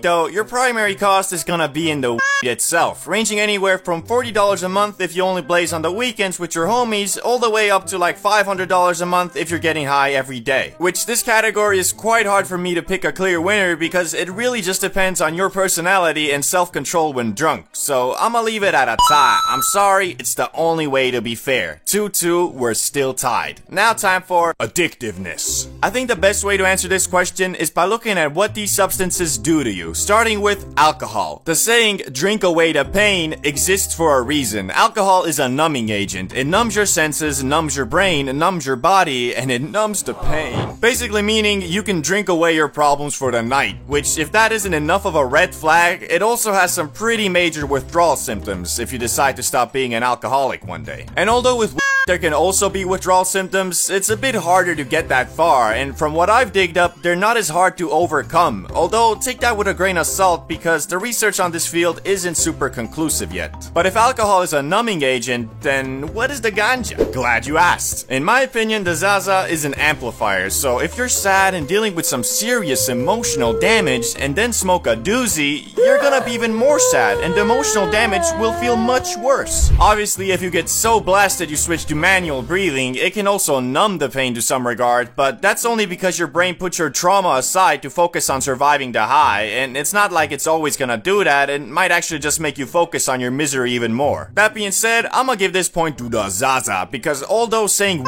isn't addictive is false, it is still less so than alcohol. So 3-2, the grass is finally winning, but maybe this next category will tie it back up. Variety. By this I mean the variations of said effects. So with weed, there are different strains that give different effects. And of course with different sorts of alcohol, it's the same thing. Wrong! Or shit, at least I have not once in my life drank some grade A distilled gin and been like, yeah, this is definitely more of a mellow drunkenness. It just doesn't happen. Alcohol is alcohol, unless it's tequila. We don't talk about tequila. Anyway, with the variation is very extensive. You have your obvious CBD and but also nowadays derivatives like THC, HHC, and so on. And it goes even further with indica and from there the strain, and from there the percentage, so variety is definitely not an issue. Oh, and I better not see no comments about, you obviously never drank wine before. It's been proven that these professional wine testers are just a bunch of high society wannabes trying to act like they know shit. Motherfuckers be drinking $5 wine comparing it to a $100 bottle saying shit like, this definitely has more of a floral and zesty taste to it. Like, what the f does that even mean? It tastes like wine. God damn, bro, just chill. Anyway, 4-2 does. Mary Jane still undefeated. Zyn, the all-new and improved nicotine device. You see, unlike before with vape companies who sold you a product that was near perfect, Zyns are perfect. I mean, just look at Tucker Carlson, who interviewed Putin while going double upper decky, triple lower decky the entire time, and you didn't even notice. Перестаньте выставлять на показ Zyn, передайте мне 2, чтобы я мог как минимум удвоить верхнюю палубу. But besides that largely unconfirmed dialogue, I mean it when I say Zyns are the future of nicotine addiction. And unlike you Americans who might just be hearing about the Zyn, me, a veteran snus-stuffing European, will tell you that this is merely the tip of the iceberg. Because when an American first tries Zyn, it usually plays out like this. So I just put it under my gum? Yeah, that's called going upper decky, bro. Alright, if you say so. Okay, so what am I supposed to, what's this? This is the buzz? I'm a bit... I gotta sit down. Yeah, bro, you just went to Upper Decky Capital. You're gonna be buzzing like a bee. But to me and every other Northern European, the Zyn seems like a product that should be sold at the baby aisle at Target. And no, that is in no way to brag. I am ashamed and quite literally making this video to warn you guys. Because all of this pouch stuff seems to be new, so you might not even know about the 5 levels of Zyn addiction that will be waiting for you once you get to level 1. It's called sin, bro. It's not even that bad. You have been introduced to sin, and hopefully you declined, but most likely you didn't, and now you're experiencing a buzz unlike you've never had before. Since it's your first sin, this will be what you'll set as a baseline for your addiction in the future, because as we know, the first high is always the craziest. But with sin, the guy who gave you it is probably already muttering something about, yeah bro, it's like the perfect nicotine delivery system. You know, Nick increases your testosterone and boosts your focus, and you know, sin isn't even that harmful for you, bro. And well, you just made your first mistake by actively opening the floodgates for these words to penetrate your ear hole and reach the cool part of your brain, which is now telling you, bro, it's not right-wing propaganda, sins are the future, and you know, it's not even that bad for you, man. Which, unfortunately, now, bro, you're moving on to level 2. I'm responsible. I'll take the free milligram one, please. Thank you. Free MG? Shit, bro. My first time was a 35 MG, motherfucker. So, you have your own sin, and feel inclined to make it an integral part of your personality, so whenever someone asks, hey yo, what's that? You will happily give the factory preset AI-generated voice line of, bro, you haven't heard? This is sin. It's like the future, bro. You wanna try one? And congratulations, you are now actively participating in the new Juul pandemic, and doing exactly what they want you to do. Not just get addicted, get everybody else too. Only problem is, you are slowly starting to realize that going double upper decky, triple lower decky isn't really doing it for you anymore. And there's only so much room in your gums, so now you move on to level 3. I'll take the 6mg one, please, thank you. Welcome to the pinnacle of sin, a true sinhead, a maestro at the upper and lower decky. You must now continue to spread the word of sin, all while slowly realizing your gums are kind of coarse, and that every day you go to sleep, your main motivation for the coming morning seems to be, oh, can't wait to get that first sin lit, baby. Which, once you make it here, you can confidently call yourself a sinhead, and find yourself popping them every chance you get. I mean, you wake up, sin, eat breakfast, sin, go to school or work, sin. Sinning has really taken over your life, man. God damn. But regardless, everybody cool is sinning, so it's okay. It's the future, right? Well, here's where you might do a bit more research into the topic and realize nicotine pouches have been around for decades, and that in places like Russia and Sweden, dudes have literally died from sinning, or well, Siberia Pablo extra stronging too hard. Cause you see, 6mg is actually like really light. I mean, in Estonia, the most commonly used product is 35mg. Yeah, almost 12 times stronger than the base model sin. So you either realize you're on a fucking slippery slope crafted and marketed by big tobacco and stop, or you keep going and find yourself on level 4.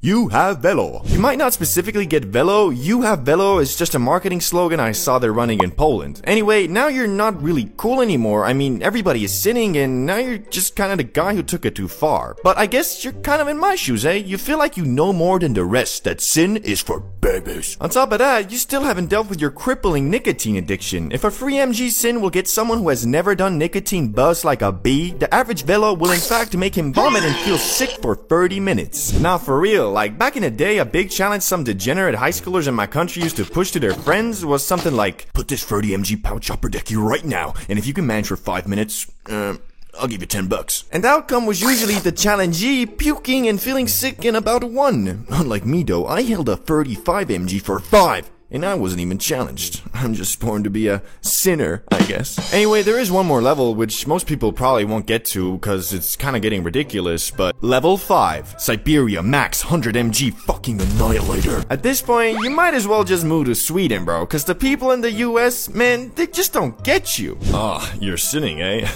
Try this, it's a bit stronger. Alright, why not? Okay, this is...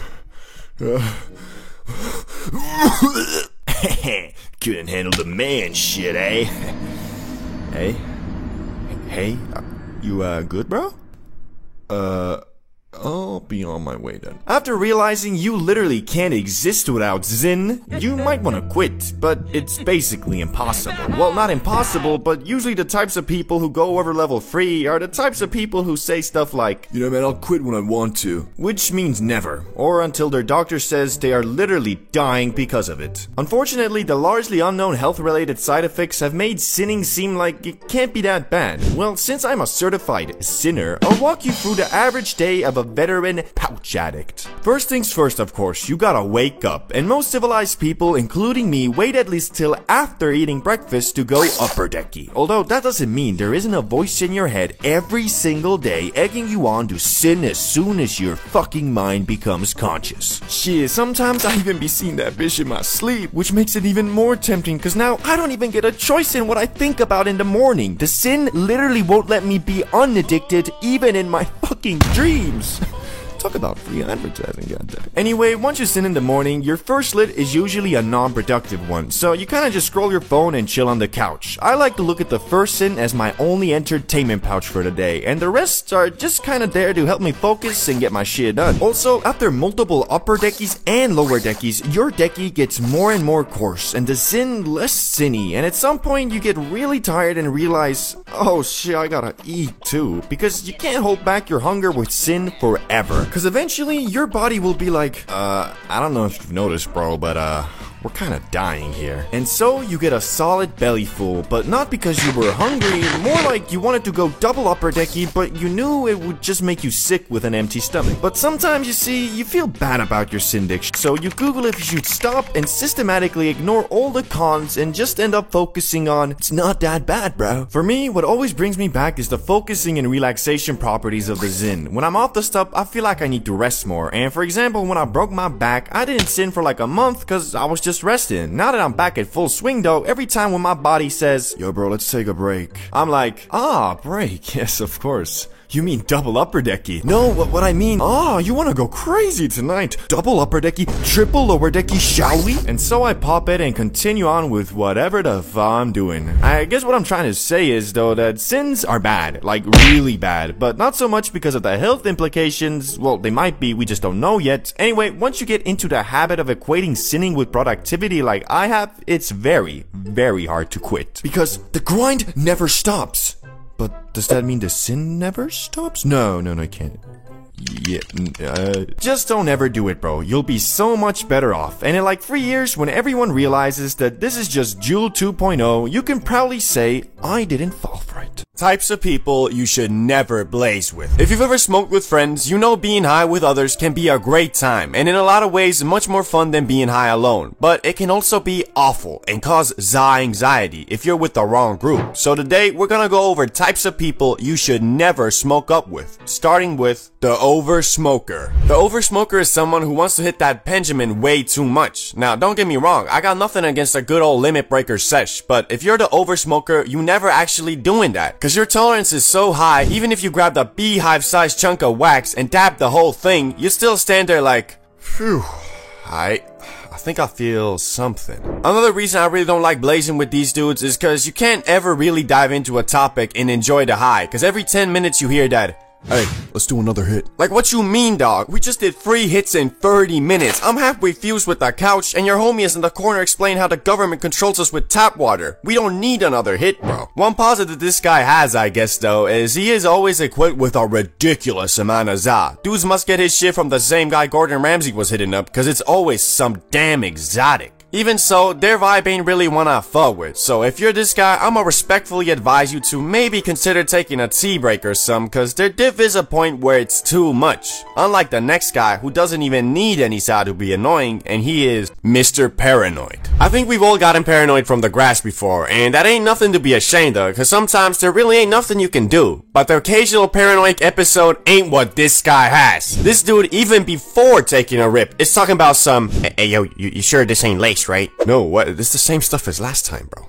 Okay, that's good. Can you check if there's any cops around? Bro, there's no cops. We're in the fucking woods. Yeah, okay, but wait, before we smoke, let me check if this place is haunted. Man, what is this guy on? Like, bro, what do you mean haunted? This ain't Conjuring, bro. Why you always trying to set a negative vibe for everyone? But however much you assure my mans that no, it's okay, we're not about to be swatted on some Twitch streamer shit, his mind just can't seem to get over it. And worst part is, dude never tries to deal with his paranoid problems on his own. You can all be having a fun time talking about some GTA 6 leaks or something, and he'll just ruin it all with, hey yo guys, you hear that? Hear what? Bro, I swear, I just heard someone walking outside. So? It's a neighborhood. That's what people do. Yeah, but the window's open. He could have saw us so high. Yeah, but it ain't like you're gonna call the cops. Cops? There's cops? What? No. Chill, man. There's no cops. Nah, bro. I think I'm greening out. I need some fresh air or something. Bro just decides, yup, I'm greening out now. Like, no, your personality is just very insecure, and you should probably get that figured out before you take another smack dabbly do off that Benjamin. Anyway, this guy ain't no fun to blaze with, cause he's very prone to ruining the vibe, so avoid at all costs. But this next guy is more of a personal preference, so you might disagree with me, but for a guy I don't like getting high with is the Grass NPC. I think we've all met one of these, whether you knew it at the time or not. This is the type of dude who lives, breathes, and of course, smokes grass. I mean, really, dudes physically can't talk about anything else for more than a minute, cause he has no goals or aspirations that stretch further than, I wanna get suited AF. Which, wanting to get suited ain't nothing bad. I mean, most of us here probably love bacon, but come on, bro, at some point you gotta think about your life, your future, or I don't know, just something else than grass. Why I personally don't like hanging with a dude like this is cause his stories always are so centered around how high he was. I mean, bro, I get it, you went to school high. Like, at some point after hearing about the 78th time of dudes being high in class, you start to notice that man's actually has nothing interesting to say except, yeah, I was so gone when I was in math class. Yeah, bro, we went to the zoo and I was not on planet Earth. Like, bro, when are you ever on planet Earth? And I find it hard to believe this guy, cause if you blazing so much, do you even feel high anymore? Like, don't you just get used to the feeling and it becomes normal? Anyway, yeah, don't be this guy. He ain't making it past level 1 of life, for real. Unless he, like, starts his own dispensary or something.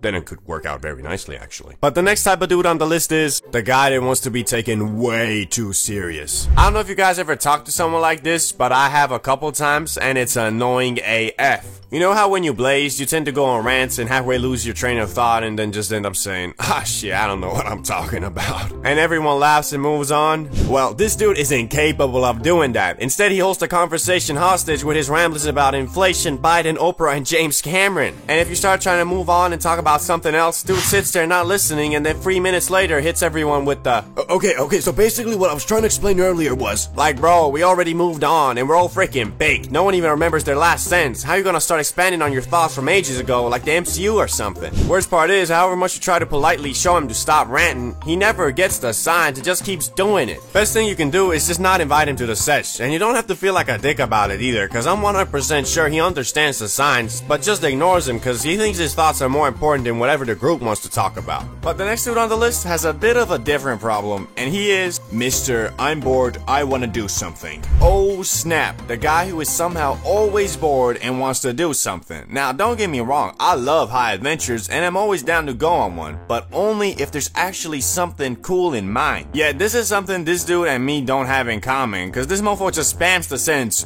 I'm bored, let's go somewhere. Like, bro, where somewhere? Say where. My man just assumes anywhere is better than where he is, and honestly, that gets annoying fast, cause it makes you all self-conscious about if you're bored or not. And honestly, a lot of times you might be, but that's just life. The grass ain't a freaking happy pill. Sometimes you're gonna smoke up and still feel bored. But how is that gonna change if we go outside? It's not like we living in Skyrim, bro. However sad it may be, you ain't finna open the door and see a mysterious bearded man waiting for you with a scroll in his hand saying, adventurer, we need you. But hey, out of everybody on the list, I think this guy's the least bad, cause a lot of times the ZA makes mofos lazy AF, so it is good to have someone who can push the group into doing stuff. Just sometimes my man needs to chill out. Talking about, let's go to McDonald's, let's go to Burger King, let's go, shh. Let's just shut the fuck up, okay? Although sometimes dude actually does have something in mind, which turns out to be pretty fun. So there ain't nothing bad with wanting to do something cool, just you don't have to parade the fact you're bored all the time, cause just by saying that, everybody is gonna feel like that even more. You know, the line between a fun high and a you done high is very thin, and that shit is no joke. Sometimes all it takes is just one extra puff. And that's when I finally realized that dude was not talking about no Coca-Cola to drink.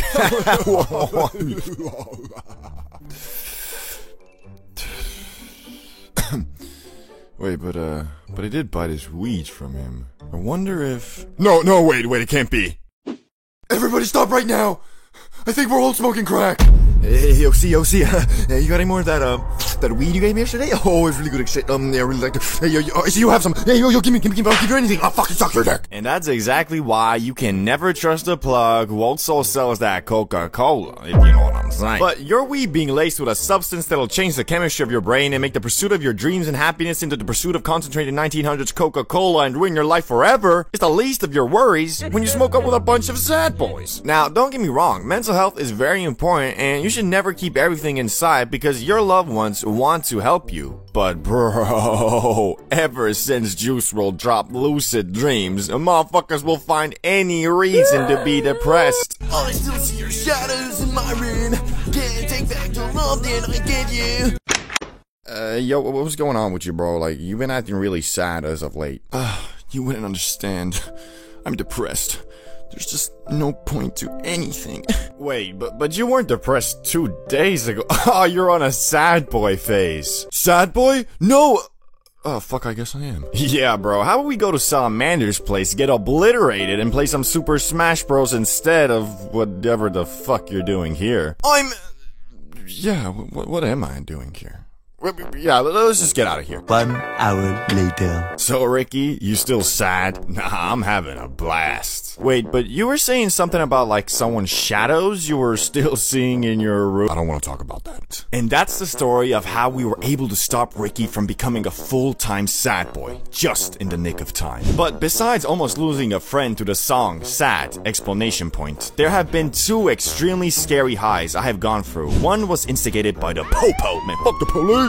And the other was from the fear of losing my life. Let me set the scene for you. I'm in high school and I've smoked maybe 3 or 4 times ever, but the last time I did was months ago, so my tolerance was damn near at the level of smelling some grass and getting faded. Anyway, so I had a couple friends who have been asking me relentlessly to get some and get faded because they didn't know any plugs and really wanted to try it. So one weekend I decided to finally fulfill their request and hit up my homie Salamander and acquired the exotic. The weekend came and we found ourselves in my dorm room rolling a J, which, well, I had rolled it and it took me a while because my stats were low AF. Basically, I was out there trying to pick an expert level lock with 0 points in perception, dog. After going through 20 papers, the abomination was ready though, so we went deep into the local park and sparked it. Barely, because that shit had almost 0 airflow. I had to relight the damn thing after every puff. Yet that was definitely not even close to the worst part, because these motherfuckers were begging me to get the Zon in the first place, were scared shitless to get high, so I ended up smoking like 80% of the J myself, leaving me absolutely zoinked in a group where nobody else wasn't. So you can imagine I was feeling pretty betrayed, and also a bit scared, because if you've ever been obliterated in a group where no one else is, you know that you feel kind of like an alien abandoned by your comrades in a hostile planet, and that feeling was amplified by the fact that these friends of mine were kind of dickheads. Because after puffing down the J, we went to the local gas station to get some munchies, and of course I was fiending for some trans fat, so I asked them if they could go in there and bring me the stuff I wanted, and I'd of course pay them back. Pretty reasonable and easy, right? Being that I was the only one who was blasted and scared of getting caught. I guess fucking not, because these pussios who didn't even inhale the fucking weed told me that they wouldn't bring me anything if I didn't come in. Which, I mean, these days I wouldn't mind, but I was like 17 and it was a Friday night, the prime time for cop patrol, so I had no choice and went in there tweaking out of my mind like...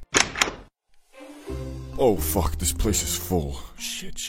Wait, it feels like they're all staring at me. No, I think I'm just high. Okay, let's just get out of here. I'm not gonna order anything. Okay, fine. Go to the corner. Hey, yo, bro, I'm gonna just take some chips and candy, okay? And can you give me the car keys so I can just wait it out in the car while you guys wait for your food? Yeah? No. What? Why? I'm not even gonna turn it on, bro. Because, bro, I got an announcement to make. This motherfucker, Bro, shut the fuck up! That ain't funny. I baked this for you, pussy. Okay, but yeah, you're not getting the keys. So basically, these scumbags just decided to torture me, and because I had to wait for their food anyway, I went to order some too, and as I was doing so, 3 girls from my school approached me at the counter and were like, yeah, I'll have a Hey, see, I heard you guys smoked some weed, yeah? Well, no, I'll have the dumplings, yeah. But yeah, we definitely didn't. We're all super duper sober bober. Yeah, you did. Dwayne said so. you got some left? You can come to our place if you have some. We really want to get faded too. And in that moment, I had to pause and rethink my whole life because I did not in fact have any left because I wasted it all on my rinky-dinky sausage party bum fun enjoying friends. Which if I would have had some left, I could have gone to these girls' crib and smoked up with free hot chicks. But no, I donated all the weed to Dumb, Dumber, and me, the dumbest. And after that realization of alliances, I changed the famous saying, bros before hoes, to bros who aren't hoes before bros. And I live by that to this day. But the scariest part was yet to come, because as I was waiting for my food posted up at the ice cream station, a cop walked in. And that just set my tweak meter to a whole new level. I felt my heart rate spike to like 200 and I was shaking, just begging God for him not to walk towards me. But he fucking did. I avoided eye contact at all costs, but it seemed he had his eyes set on me. He got closer and closer until he was standing right in front of me. Fuck, why is he here? He knows I'm faded, doesn't he? Oh shit, I'm fucked. I'm going to juvie. This is over. Oh my God, I'm gonna fucking die. Yes, officer? Could you move out of the way, please? I want some ice cream. Yeah, of course. My bad. Thanks. Nothing better than some good old Ben & Jerry's to complement a sour diesel joint. Shit, fucking fire. Okay, the last part maybe didn't happen, okay? Anyway, the build-up, the weed, the cop, everything combined gave me some of the worst anxiety I've ever had. But the relief when he just wanted some ice cream was equally amazing. I had gotten away from this horrid situation, and once we got our food, we went to a hangout spot where I got really cold and tweaked again. Overall, I'd rate the high a 7 out of 10 just because it was eventful and I got a nice adrenaline dump, but it would have been a damn 9.5 if your boy could have gone to the girls' crib and got faded with some hot females instead of my pussy friends, goddamn. Although this high was quite stressful, it did have its highlights. Smoking alone. It's a lot different than smoking with a group because, well, you're alone, so it's exclusively your job to explore those high thoughts and piece together fun activities to enjoy the high. And if all goes well, you'll have a blast, scrolling shorts, playing games, watching movies, pondering the scale of the universe and how nothing actually matters. It's great! But it comes with a catch. You see, when you're with a group of friends, it's much easier to stay on subject and destroy the evil thoughts the grass might curse you with. So, in my experience, when I'm getting high alone, I usually smoke a bit less just cause being super mega high is 99% of the time best enjoyed with a group and not by yourself. Unfortunately, when I was a youngster, I hadn't discovered this. In fact, I accidentally got the highest I'd ever been up until that point. And the demons I faced that night made me who I am today.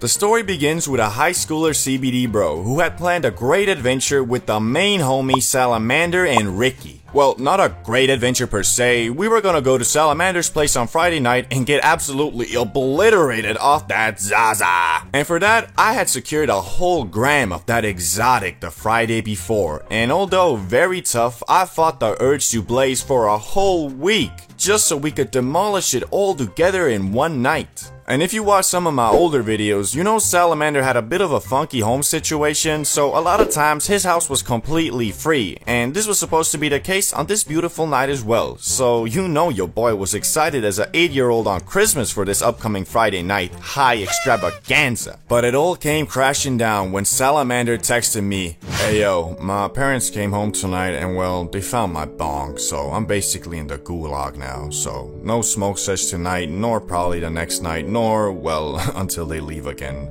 See you once I serve my time. LOL.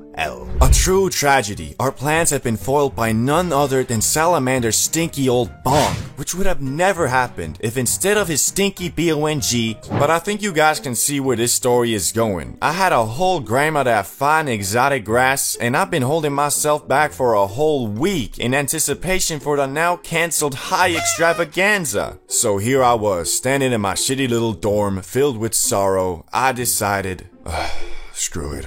I'ma just smoke alone. So I put my level 99 J-rolling skills to use, and after about 15 minutes of fumbling the spliff, I had done it. I rolled a J that was intended for free people, and headed outside to smoke it all by myself. After heading out, I went to my favorite park bench that was just outside the dormitory territory and started chipping away at the abomination I created. 1 puff, 2 puffs, 3 puffs. I was faded than a hoe, but nowhere near the fadedness I had been waiting for. I continued puffing away until I reached the halfway point and my mouth became drier than the Sahara Desert, bro. So I took a little break to try to figure out how high I truly was. As I stared into nothingness for a good minute, I felt my first person camera slowly pull away into third person, like I was in GTA 5 or something. And I have no shame in saying I didn't smoke the whole thing, cause I was starting to get a bit paranoid, so I took my half-smoked 1G spliff and headed back to my dorm. And bro, you know those creepy pictures that are creepy because they look familiar, like it's just a normal pic, but then you really look at them and realize they ain't normal? Yeah, well, that's how I felt when I walked through the hallway leading to my room. But anyway, once I got to my room, I was still feeling paranoid. Like, it was weird cause I had never felt that way before from Za, and I think that's just cause when you get high with others, you're kinda comforted by the fact that you're not alone in the feeling of being absolutely smacked out of your mind.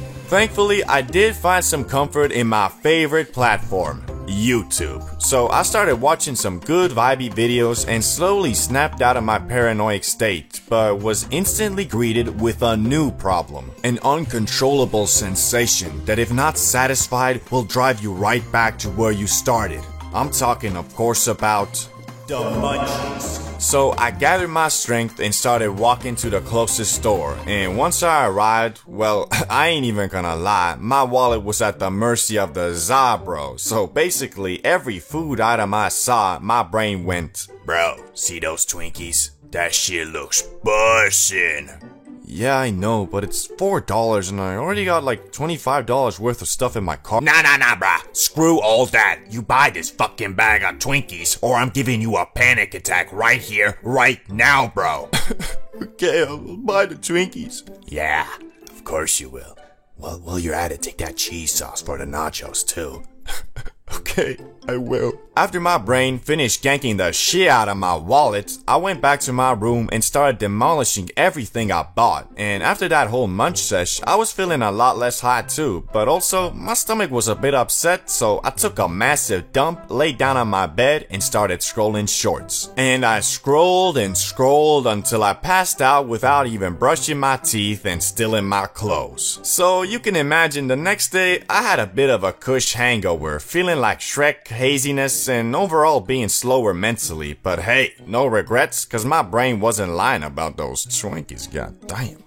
Man, smoking too much is such an awkward thing, especially because of how normalized getting faded has become. Nobody wants to be the guy who kills the vibe by admitting they graining the fuck out. Like, dudes be knowing they approaching their limit, but peer pressure is a bitch. Like this one time in school when we were smacking the paper planejamin on lunch break, and I could tell everybody was nearing the border between Yodiland and the Upside Down, but this motherfucker Salamander just kept on passing the J, and nobody wanted to be the first one to back out. Everyone kept on puffing and puffing until this one motherfucker just started puking, like goddamn. Safe to say, dude probably hasn't smoked again till this day. But you know, that was high school. Most kids weren't on that Wiz Khalifa pack like Salamander. I mean, this dude's parents were barely home, so mans must have just been low-key looking for attention by acting out. But instead, all he got was Snoop Dogg's tolerance and all the school thotties daily driving his dick. Some of you might not even know what it feels like when you smoke too much though. Shit, I know I didn't. My dumbass always just concluded that the stuff was laced, which looking back at it now makes me feel like a dinglebop for real. I mean, how you gonna smoke way more than you usually do in a situation you're not super comfortable in and then blame it on the weed? It's like a drunk driver suing an alcohol brand for making him unable to drive straight. Shit, it's like going to the store and buying too much food and then blaming the cashier for not stopping you. Like, bro, it's not on Jimmy the Plug God. Dude is probably smoking the same stuff as we speak. And yeah, I know sometimes it could actually be laced, but what does telling yourself that help? Like, wouldn't it be better to believe it's not and your brain is just tweaking? Then you could maybe, you know, calm yourself down. Unlike when you convince yourself the Plug is a fucking supervillain going around giving his customers schizophrenia. Like, goddamn son, someone's gotta like the bat signal for real. But shit, I'm out here preaching like I ain't done this myself. Back when I was younger, I did green out a couple times, but since then, I have developed rules I follow to avoid this at all costs. Like, for example, first rule, you don't always gotta get obliviated, bruh. Seems simple enough, right? But back in the day, every time we were smoking, my dumbass felt like I had to get higher than last time. Once the J reached me, I just...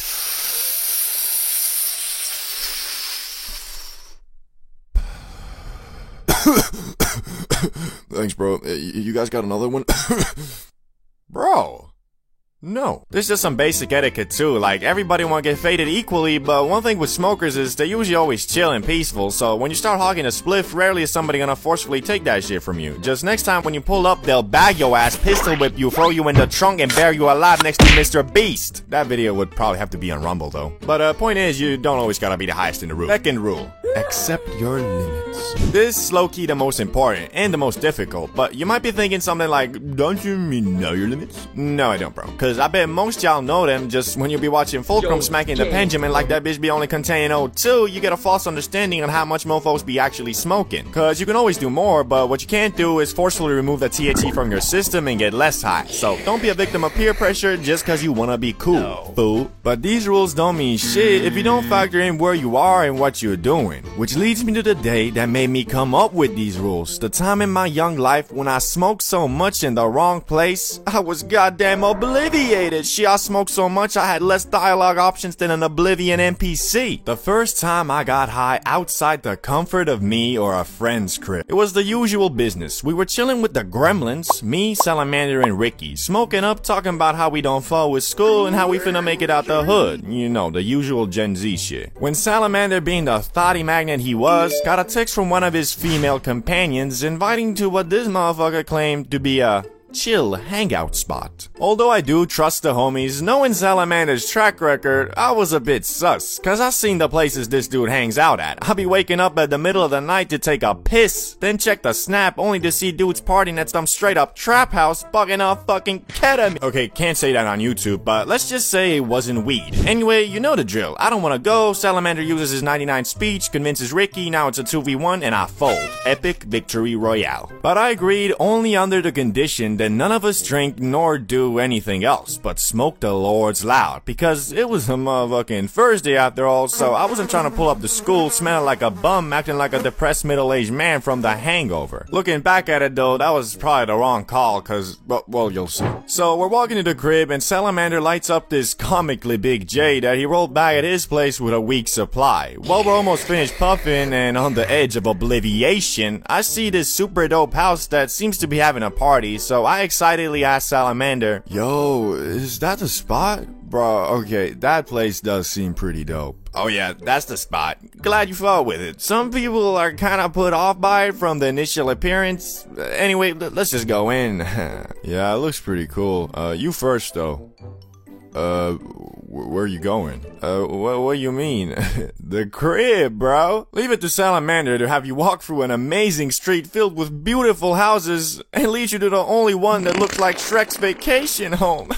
To add to it, me and Ricky were quite frankly bugging. But as I mentioned in the previous rules, that's not always a good thing, especially when you're preparing to go into a house where your brain has calculated a 50-50 chance of being stabbed in the gut by a freaking tweaker with a kitchen knife. In my head, I was thinking, well, hoping for the saying, don't judge a book by its cover to be the case here. But oh boy, I should have judged the goddamn book by its cover and dashed off like Prime Usain Bolt. Cause what we were dealing with was in every sense of the word except not containing any of the actual substance, I think, a crack house. These people were blasting some of the most disgusting music I've ever heard. Shit sounding like the noise a speaker makes when you fiddle with the aux cord. And because I was high, that set the whole tone of my experience there. And shit, I did not know Salamander hanged out with vampires. Most of the dudes there were looking what you would imagine the local bum to be when he was young. I was in total shock. My teenage brain could not comprehend the degeneracy, the idiocy, the overall lack of humanity in that house. And it's not like I didn't try to have fun, but our highness did not mix with whatever the fuck these guys were on. At some point, I saw him pull out a vodka bottle, and they drank the whole thing in 5 minutes dry, straight from the bottle, like they were trying to speedrun liver failure. I attempted to conversate with some of them, but to no avail. I mean, what did I expect though? A drunk person usually isn't on the same wavelength as a high person, combined with the fact these dudes probably just got done sacrificing a goat to bring forth the Antichrist. I was starting to tweak the fuck out. Well, not tweak, I guess. Me and Ricky did have some fun by just bantering about how messed up of a place we had found found ourselves in. All of this didn't seem to affect Salamander though, as we spotted him rizzing up a girl we assumed was the one that invited him, but we were wrong in that assessment because 5 minutes later the girl who actually invited him saw it, went up to him, yelled at him, and then slapped that man so hard it made him rethink his whole damn life. Cause as we were laughing at what had happened, he walked straight towards us and said, "Man,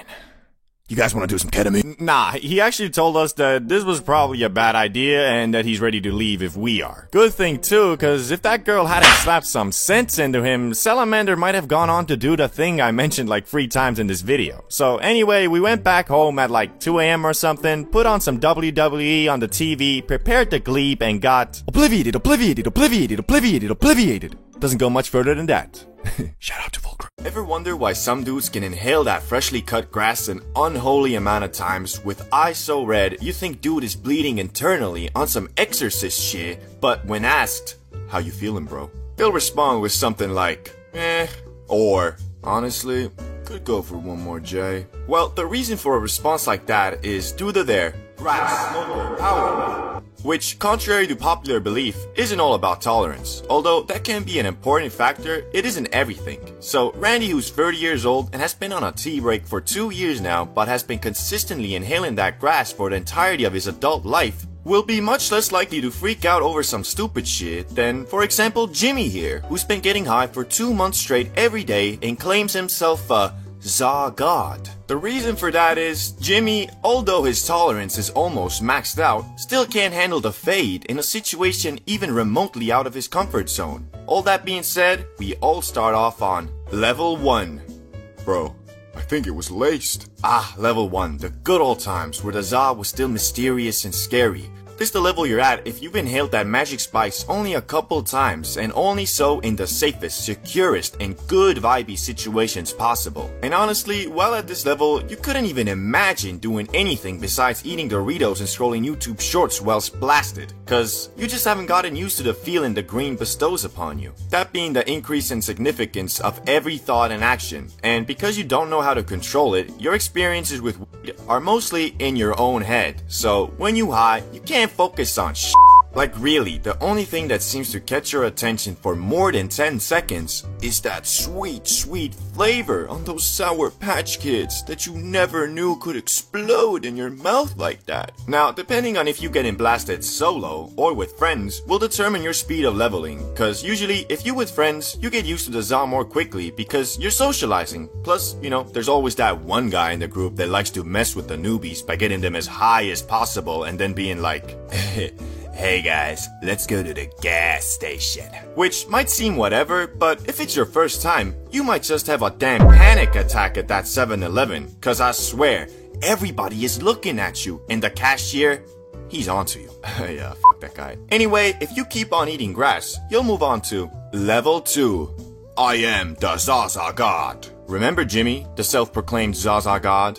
Yeah, well, he ain't quite the Za God he believes himself to be. To be honest, he barely a Za foot soldier. Cause it's all good and fine if he gets blasted up to Mars in the comfort of his own home, but take that comfort away and you'll most likely find him walking behind the group on his own looking like a lost puppy. And the reason for that is, my man's thought that he's been high so many times he can be high anywhere, which sadly isn't the case. Think of tolerance as the size of your dick. It can be massive, destructive in nature, and uncontrollably powerful.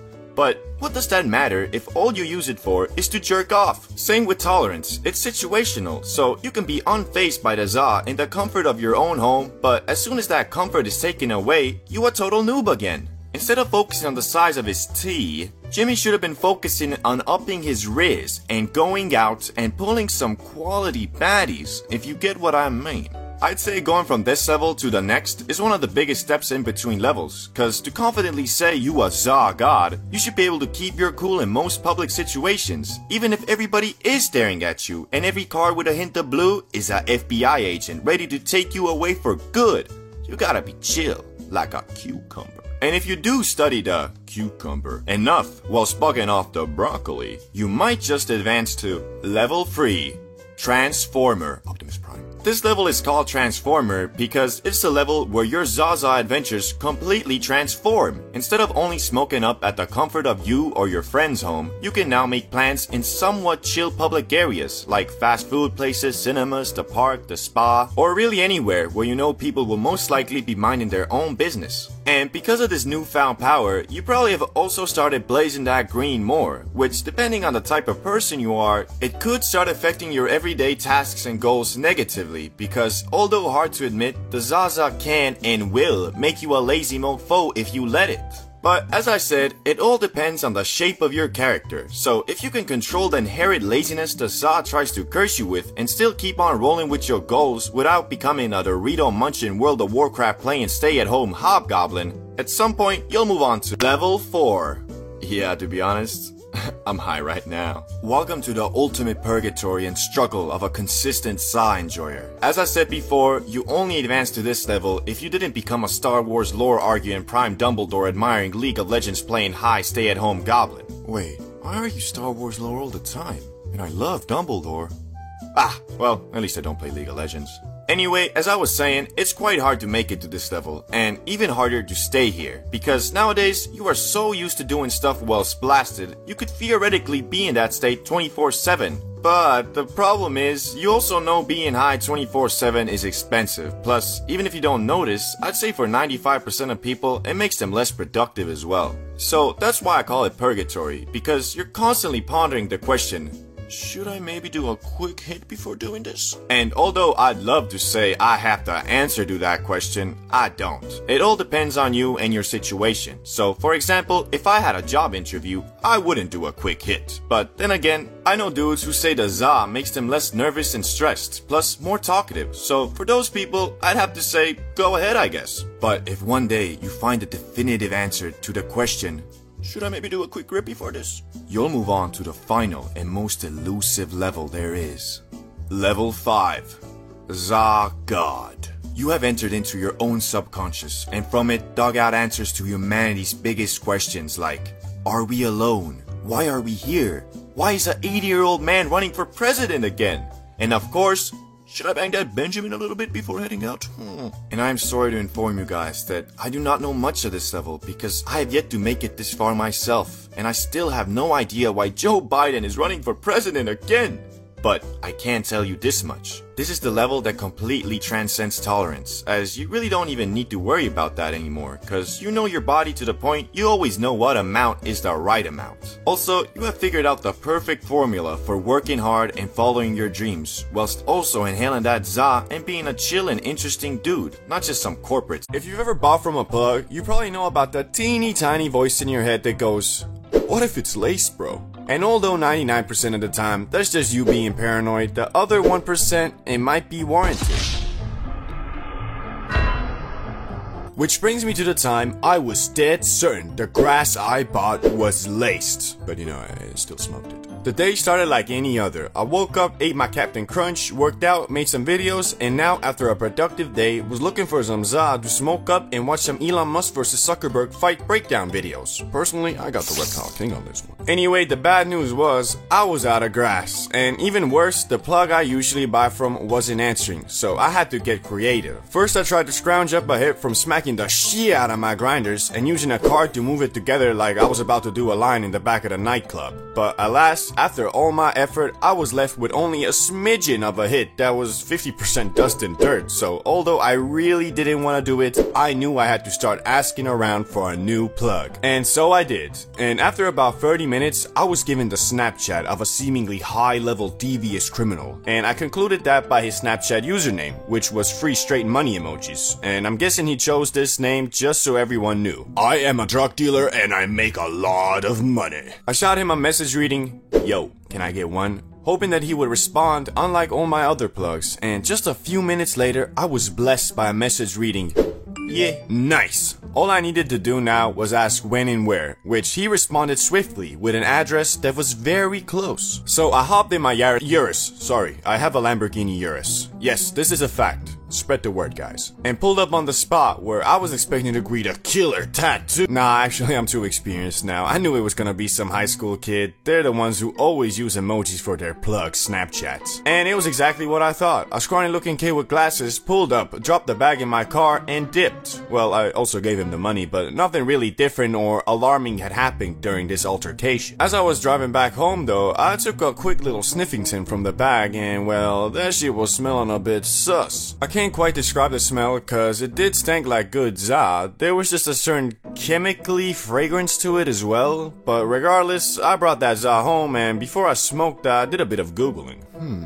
How to know if your grass is laced? You can tell if your bud is laced by putting it in water and seeing if anything melts out of it. Bruh, ain't no way I'm putting this grass in some goddamn water.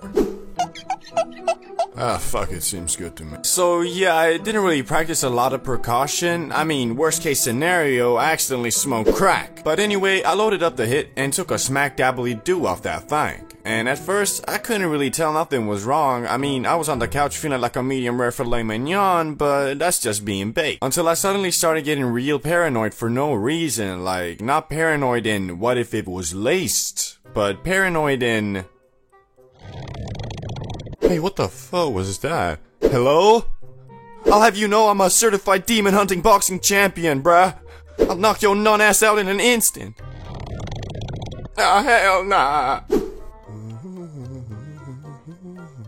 And yeah, you saw correctly. This Za got a grown-ass 6'6" athletic specimen of a man to go under his blanket cause he thought he heard a monster, bruh. And I swear, for the entirety of the night, I was low-key hearing things like I was an inmate in Arkham Asylum or something. So, safe to say the whole mellow me out part was negated by the paranoid demon fearing. At some point though, I got a serious case of the munchies, and I knew I had to leave my safe zone, aka my blanky wanky, and go downstairs to raid the fridge. And so I did, but this fucking dimensional rift grass got me bugging out, bro. I was feeling like I was 7 years old again, afraid of the boogeyman coming to take me away. Thankfully, I was able to tweak my way to 2 hood dogs and a couple of sugar sandwiches. Recipes I developed myself. Watch the video in the top corner if you want to know more. But once I got the food on my plate, I ran back upstairs being real careful not to stay in the darkness for too long. Basically, I was this old Vine video. Worst part was though that this so-called laced grass didn't let me sleep either. Like literally, I almost pulled an all-nighter looking like Golem up in my room. Until at 7 AM, I did finally somehow hit the hay. Anyway, this is the only time I ever actually believed grass to be laced, cause it just seems unprofitable to actually do that shit. But I'm still not sure, it might have just been some mighty paranoid demon grass. I guess we'll never know, cause the experience was awful enough for me to flush that shit down the toilet. RIP 0.8 G's, bruh. And obviously, I removed that new plug from my friends list, cause I'm not trying to be the victim of our town's first supervillain, cause if that shit was indeed laced, no way I'm about to go buy some Joker gas from Dollar Store Heath Ledger again. Running out of Za. Man, I swear, this phenomenon is always so unexpected. Like, I don't know why, but for some reason, however long I plan ahead and try to time my grass running out, it always comes kicking in like the damn Kool-Aid man. I'll be out here the night before looking at the bottom of my grinder like, okay, I guess I gotta buy some more tomorrow. And then when the next day comes, I'll be all flabbergasted like, oh boy, nothing better than some good old Za at the end of the day.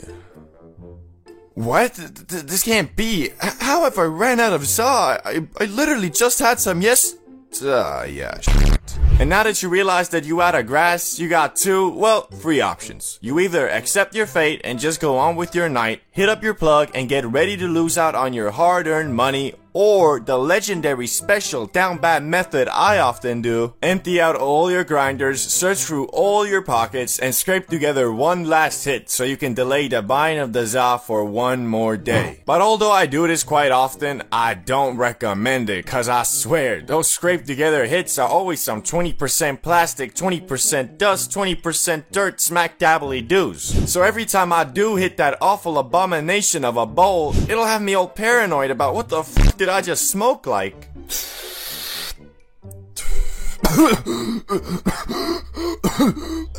Man, why that smell like burning plastic? Why am I not even high? Bro, why am I so lightheaded? Mom, I think I'm dying. So basically what I'm saying is, scraping together hits from basically nothing isn't really the healthiest move you can make. But shit, hitting up the plug at the end of the day is a struggle in its own right. Cause I don't know why these damn plugs are always unavailable when you need them the most. Like Mr. Invisible could be spamming me all day with Snapchats like... But then later, when your hitman's up asking for some za, he disappears like the Avatar. Doesn't even open your messages. These plugs really don't care about us for real, man. Speaking of which, that reminds me of this one time when we ran out and had to travel through the whole of the ghetto version of Narnia just to get some za. It was just a normal day, well, night, where me, Salamander, and Ricky had planned to smoke some grass and just chill. And of course, Salamander, being the ultra reliable photographic memory dude he is, informed us that he def has enough grass for us all to enjoy at his place. So me and Ricky pull up, excited as you can be, only to arrive at the house and be informed, yo, what's good? Are you ready to get absolutely schmacked? She, of course, Phil, but what? Yeah, I just checked my room and, well, it turns out I don't have any grass. What do you mean you have no grass?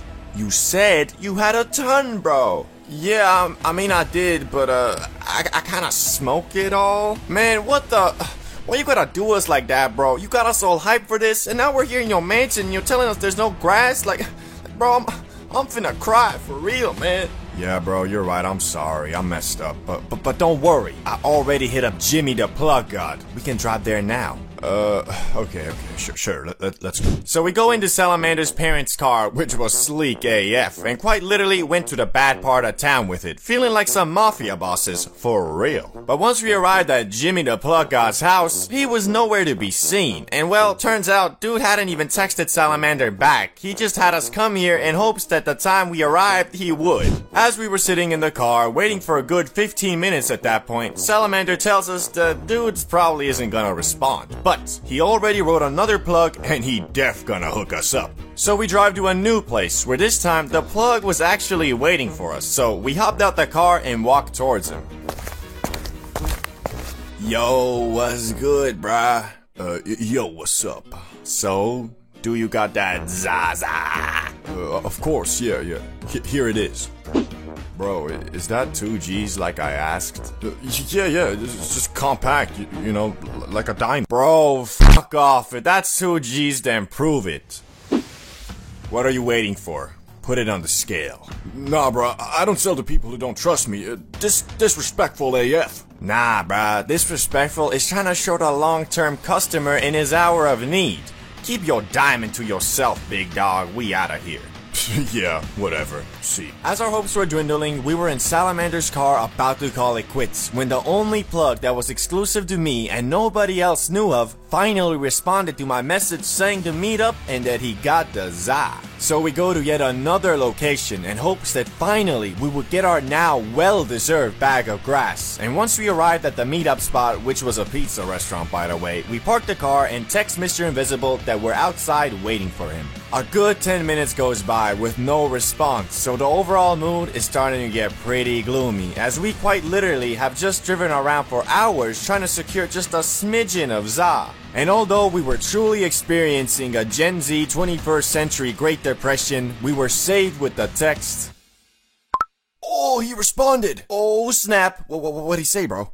He said, yeah, coming out now. Nice. And this time, he actually did. Dudes came out with an apron, chef's hat, and the long-awaited bag. So we went there, and thankfully, it was actually 2 G's, not a diamond. And man, I ain't never been so glad for just a smidgen of za in my life, but can you blame me? I mean, this was a full-on journey, and although the time was like 11 PM at this point, we weren't too discouraged as we thought, screw it, let's pull an all-nighter, baby. So finally, after hours of waiting and talking to incompetent plugs, we arrived back at the mansion and did what we came there to do. Smoke a shit ton of grass, eat an unholy amount of munch, and wake up the next day feeling more hazy than a foggy morning. Which the highlight of the night was definitely when Salamander said he was gonna bake some magic cookies, but since we were already f***ed AF, dudes left them in the oven for like 3 hours. And then finally, when we had that oh shit, the cookies moment. We went there and found them completely burnt. But, you know, we still ate them and, well, they kinda worked, I think. I don't know. We were so blasted, we probably could have eaten some damn Oreos and thought ourselves more high because of it. So, all in all, running out of za is for some reason always so unexpected. But I've learned to enjoy the journey as much as the destination. And although at the time, driving around searching for